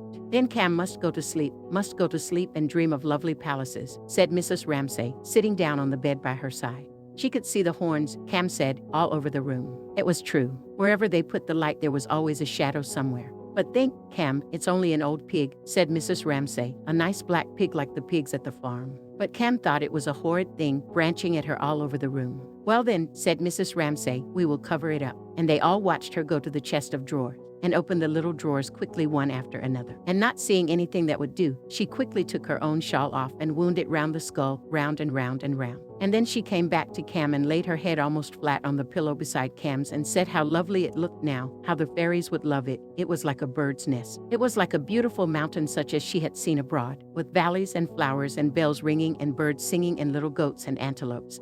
She could see the words echoing as she spoke them rhythmically in Cam's mind, and Cam was repeating after her how it was like a mountain, a bird's nest, a garden, and there were little antelopes, and her eyes were opening and shutting, and Mrs. Ramsay went on speaking still more monotonously, and more rhythmically and more nonsensically, how she must shut her eyes and go to sleep and dream of mountains and valleys and stars falling and parrots and antelopes and gardens, and everything lovely, she said, raising her head very slowly and speaking more and more mechanically, until she sat upright and saw that Cam was asleep. Now, she whispered, crossing over to his bed, James must go to sleep too, for see, she said, the boar's skull was still there. They had not touched it. They had done just what he wanted. It was there quite unhurt. He made sure that the skull was still there under the shawl, but he wanted to ask her something more. Would they go to the lighthouse tomorrow? No, not tomorrow, she said, but soon, she promised him, the next fine day. He was very good. He lay down. She covered him up. But he would never forget, she knew. And she felt angry with Charles Tansley, with her husband, and with herself, for she had raised his hopes. Then feeling for her shawl and remembering that she had wrapped it round the boar's skull, she got up and pulled the window down another inch or two and heard the wind, and got a breath of the perfectly indifferent chill night air, and murmured good night to Mildred and left the room and let the tongue of the door slowly lengthen in the lock and went out. She hoped he would not bang his books on the floor above their heads, she thought, still thinking how annoying Charles Tansley was. For neither of them slept well, they were excitable children, and since he said things like that about the lighthouse, it seemed to her likely that he would knock a pile of books over just as they were going to sleep, clumsily sweeping them off the table with his elbow. Or she supposed that he had gone upstairs to work. Yet he looked so desolate, yet she would feel relieved when he went, yet she would see that he was better treated tomorrow, yet he was admirable with her husband, yet his manners certainly wanted improving, yet she liked his laugh. Thinking this, as she came downstairs, she noticed that she could now see the moon itself through the staircase window, the yellow harvest moon, and turned, and they saw her, standing above them on the stairs. That's my mother, thought Prue. Yes, Minta should look at her, Paul Rayleigh should look at her. That is the thing itself. She felt as if there were only one person like that in the world. Her mother. And, from having been quite grown up a moment before, talking with the others, she became a child again, and what they had been doing was a game, and would her mother sanction their game, or condemn it, she wondered. And thinking what a chance it was for Minta and Paul and Lily to see her, and feeling what an extraordinary stroke of fortune it was for her to have her, and how she would never grow up and never leave home, she said, like a child, we thought of going down to the beach to watch the waves. Instantly, for no reason at all, Mrs. Ramsay became like a girl of 20, full of gaiety. A mood of revelry suddenly took possession of her. Of course they must go, of course they must go, she cried, laughing, and running down the last 3 or 4 steps quickly. She began turning from one to the other and laughing and drawing Minta's wrap round her, and saying she only wished she could come too, and would they be very late, and had any of them got a watch? Yes, Paul has, said Minta. Paul slipped a beautiful gold watch out of a little wash leather case to show her. And as he held it in the palm of his hand before her, he felt, she knows all about it. I need not say anything. He was saying to her as he showed her the watch, I've done it, Mrs. Ramsay. I owe it all to you. And seeing the gold watch lying in his hand, Mrs. Ramsay felt how extraordinarily lucky Minta is. She is marrying a man who has a gold watch in a wash leather bag. How I wish I could come with you, she cried, but she was withheld by something so strong that she never even thought of asking herself what it was. Of course it was impossible for her to go with them, but she would have liked to go, had it not been for the other thing. And tickled by the absurdity of her thought how lucky to marry a man with a wash leather bag for his watch, she went with a smile on her lips into the other room, where her husband sat reading. 19. Of course, she said to herself, coming into the room, she had to come here to get something she wanted. First, she wanted to sit down in a particular chair under a particular lamp. But she wanted something more, though she did not know, could not think what it was that she wanted. She looked at her husband taking up her stocking and beginning to knit, and saw that he did not want to be interrupted, that was clear. He was reading something that moved him very much. He was half smiling, and then she knew he was controlling his emotion. He was tossing the pages over. He was acting it, perhaps he was thinking himself the person in the book. She wondered what book it was. Oh, it was one of old Sir Walter's, she saw, adjusting the shade of her lamp so that the light fell on her knitting. Where Charles Tansley had been saying she looked up as if she expected to hear the crash of books on the floor above, had been saying that people don't read Scott anymore. Then her husband thought, that's what they'll say of me, so he went and got one of those books. And if he came to the conclusion that's true what Charles Tansley said, he would accept it about Scott. She could see that he was weighing, considering, putting this with that as he read, but not about himself. He was always uneasy about himself. That troubled her. He would always be worrying about his own books. Will they be read? Are they good? Why aren't they better? What do people think of me? Not liking to think of him so, and wondering if they had guessed at dinner why he suddenly became irritable when they talked about fame and books lasting, wondering if the children were laughing at that. She twitched the stockings out, and all the fine gravings came drawn with steel instruments about her lips and forehead, and she grew still like a tree which has been tossing and quivering and now, when the breeze falls, settles, leaf by leaf, into quiet. It didn't matter, any of it, she thought. A great man, a great book, fame, who could tell? She knew nothing about it. But it was his way with him, his truthfulness. For instance, at dinner she had been thinking quite instinctively, if only he would speak. She had complete trust in him. And dismissing all this, as one passes in diving, now a weed, now a straw, now a bubble, she felt again, sinking deeper, as she had felt in the hall when the others were talking. There is something I want, something I have come to get, and she fell deeper and deeper without knowing quite what it was, with her eyes closed. And she waited a little, knitting, wondering, and slowly rose those words they had said at dinner. The China roses all abloom and buzzing with the honey bee began washing from side to side of her mind rhythmically. And as they washed, words, like little shaded lights, one red, one blue, one yellow, lit up in the dark of her mind, and seemed leaving their perches up there to fly across and across, or to cry out and to be echoed. So she turned and felt on the table beside her for a book.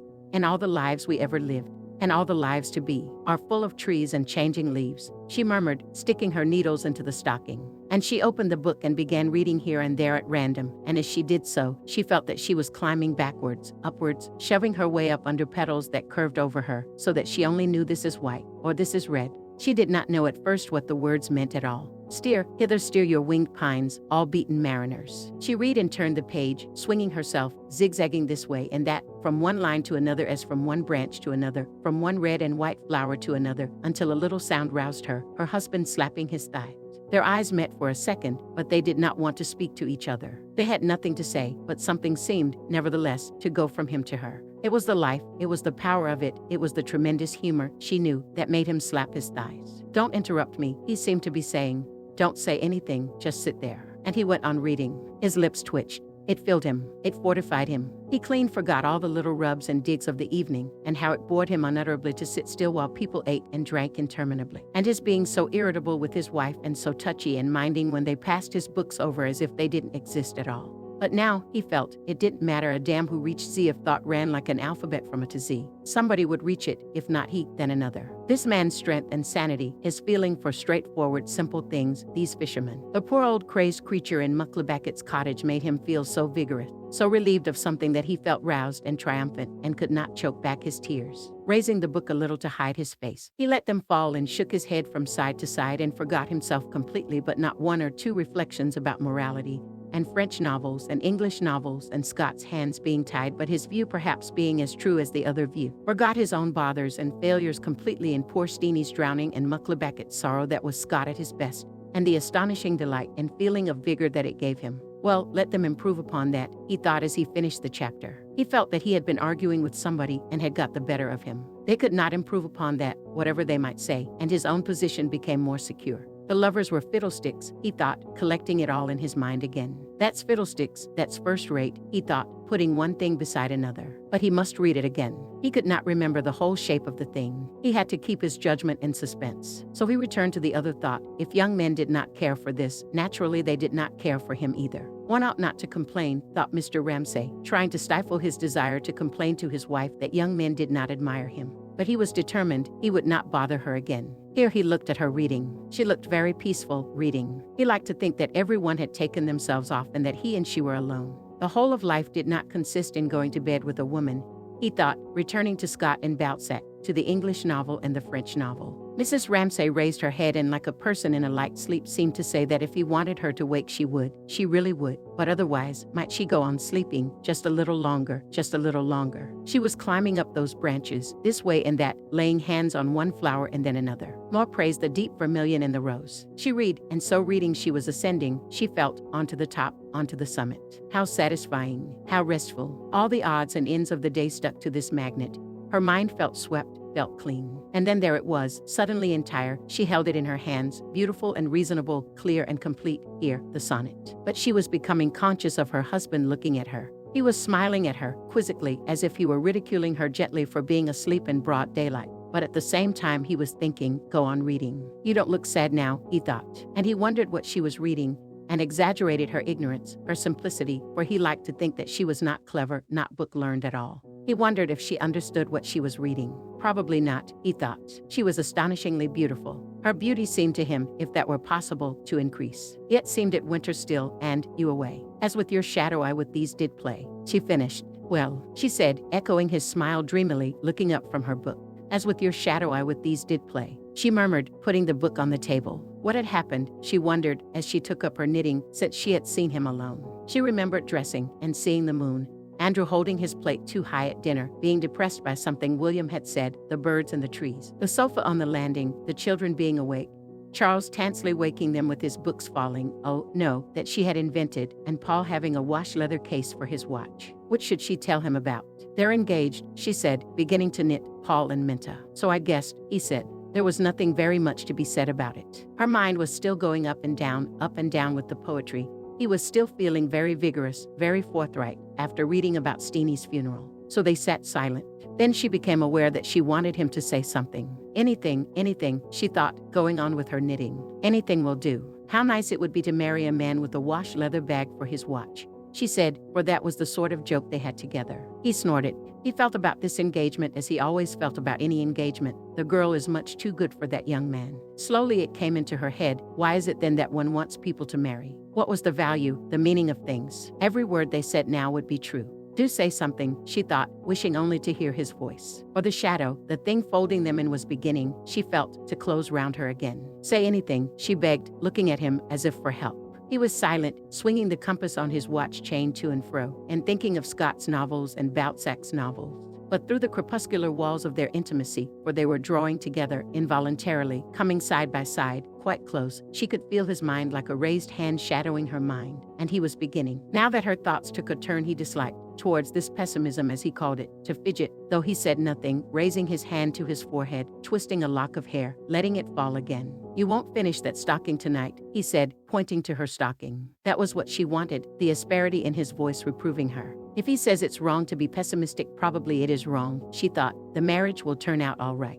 No, she said, flattening the stocking out upon her knee, I shan't finish it. And what then? For she felt that he was still looking at her, but that his look had changed. He wanted something, wanted the thing she always found it so difficult to give him, wanted her to tell him that she loved him. And that, no, she could not do. He found talking so much easier than she did. He could say things she never could. So naturally it was always he that said the things, and then for some reason he would mind this suddenly and would reproach her. A heartless woman he called her, she never told him that she loved him. But it was not so, it was not so. It was only that she never could say what she felt. Was there no crumb on his coat? Nothing she could do for him. Getting up, she stood at the window with the reddish-brown stocking in her hands, partly to turn away from him, partly because she remembered how beautiful it often is, the sea at night. But she knew that he had turned his head as she turned, he was watching her. She knew that he was thinking, you are more beautiful than ever. And she felt herself very beautiful. Will you not tell me just for once that you love me? He was thinking that, for he was roused. What with Minta and his book, and its being the end of the day and their having quarreled about going to the lighthouse. But she could not do it, she could not say it. Then, knowing that he was watching her, instead of saying anything she turned, holding her stocking, and looked at him.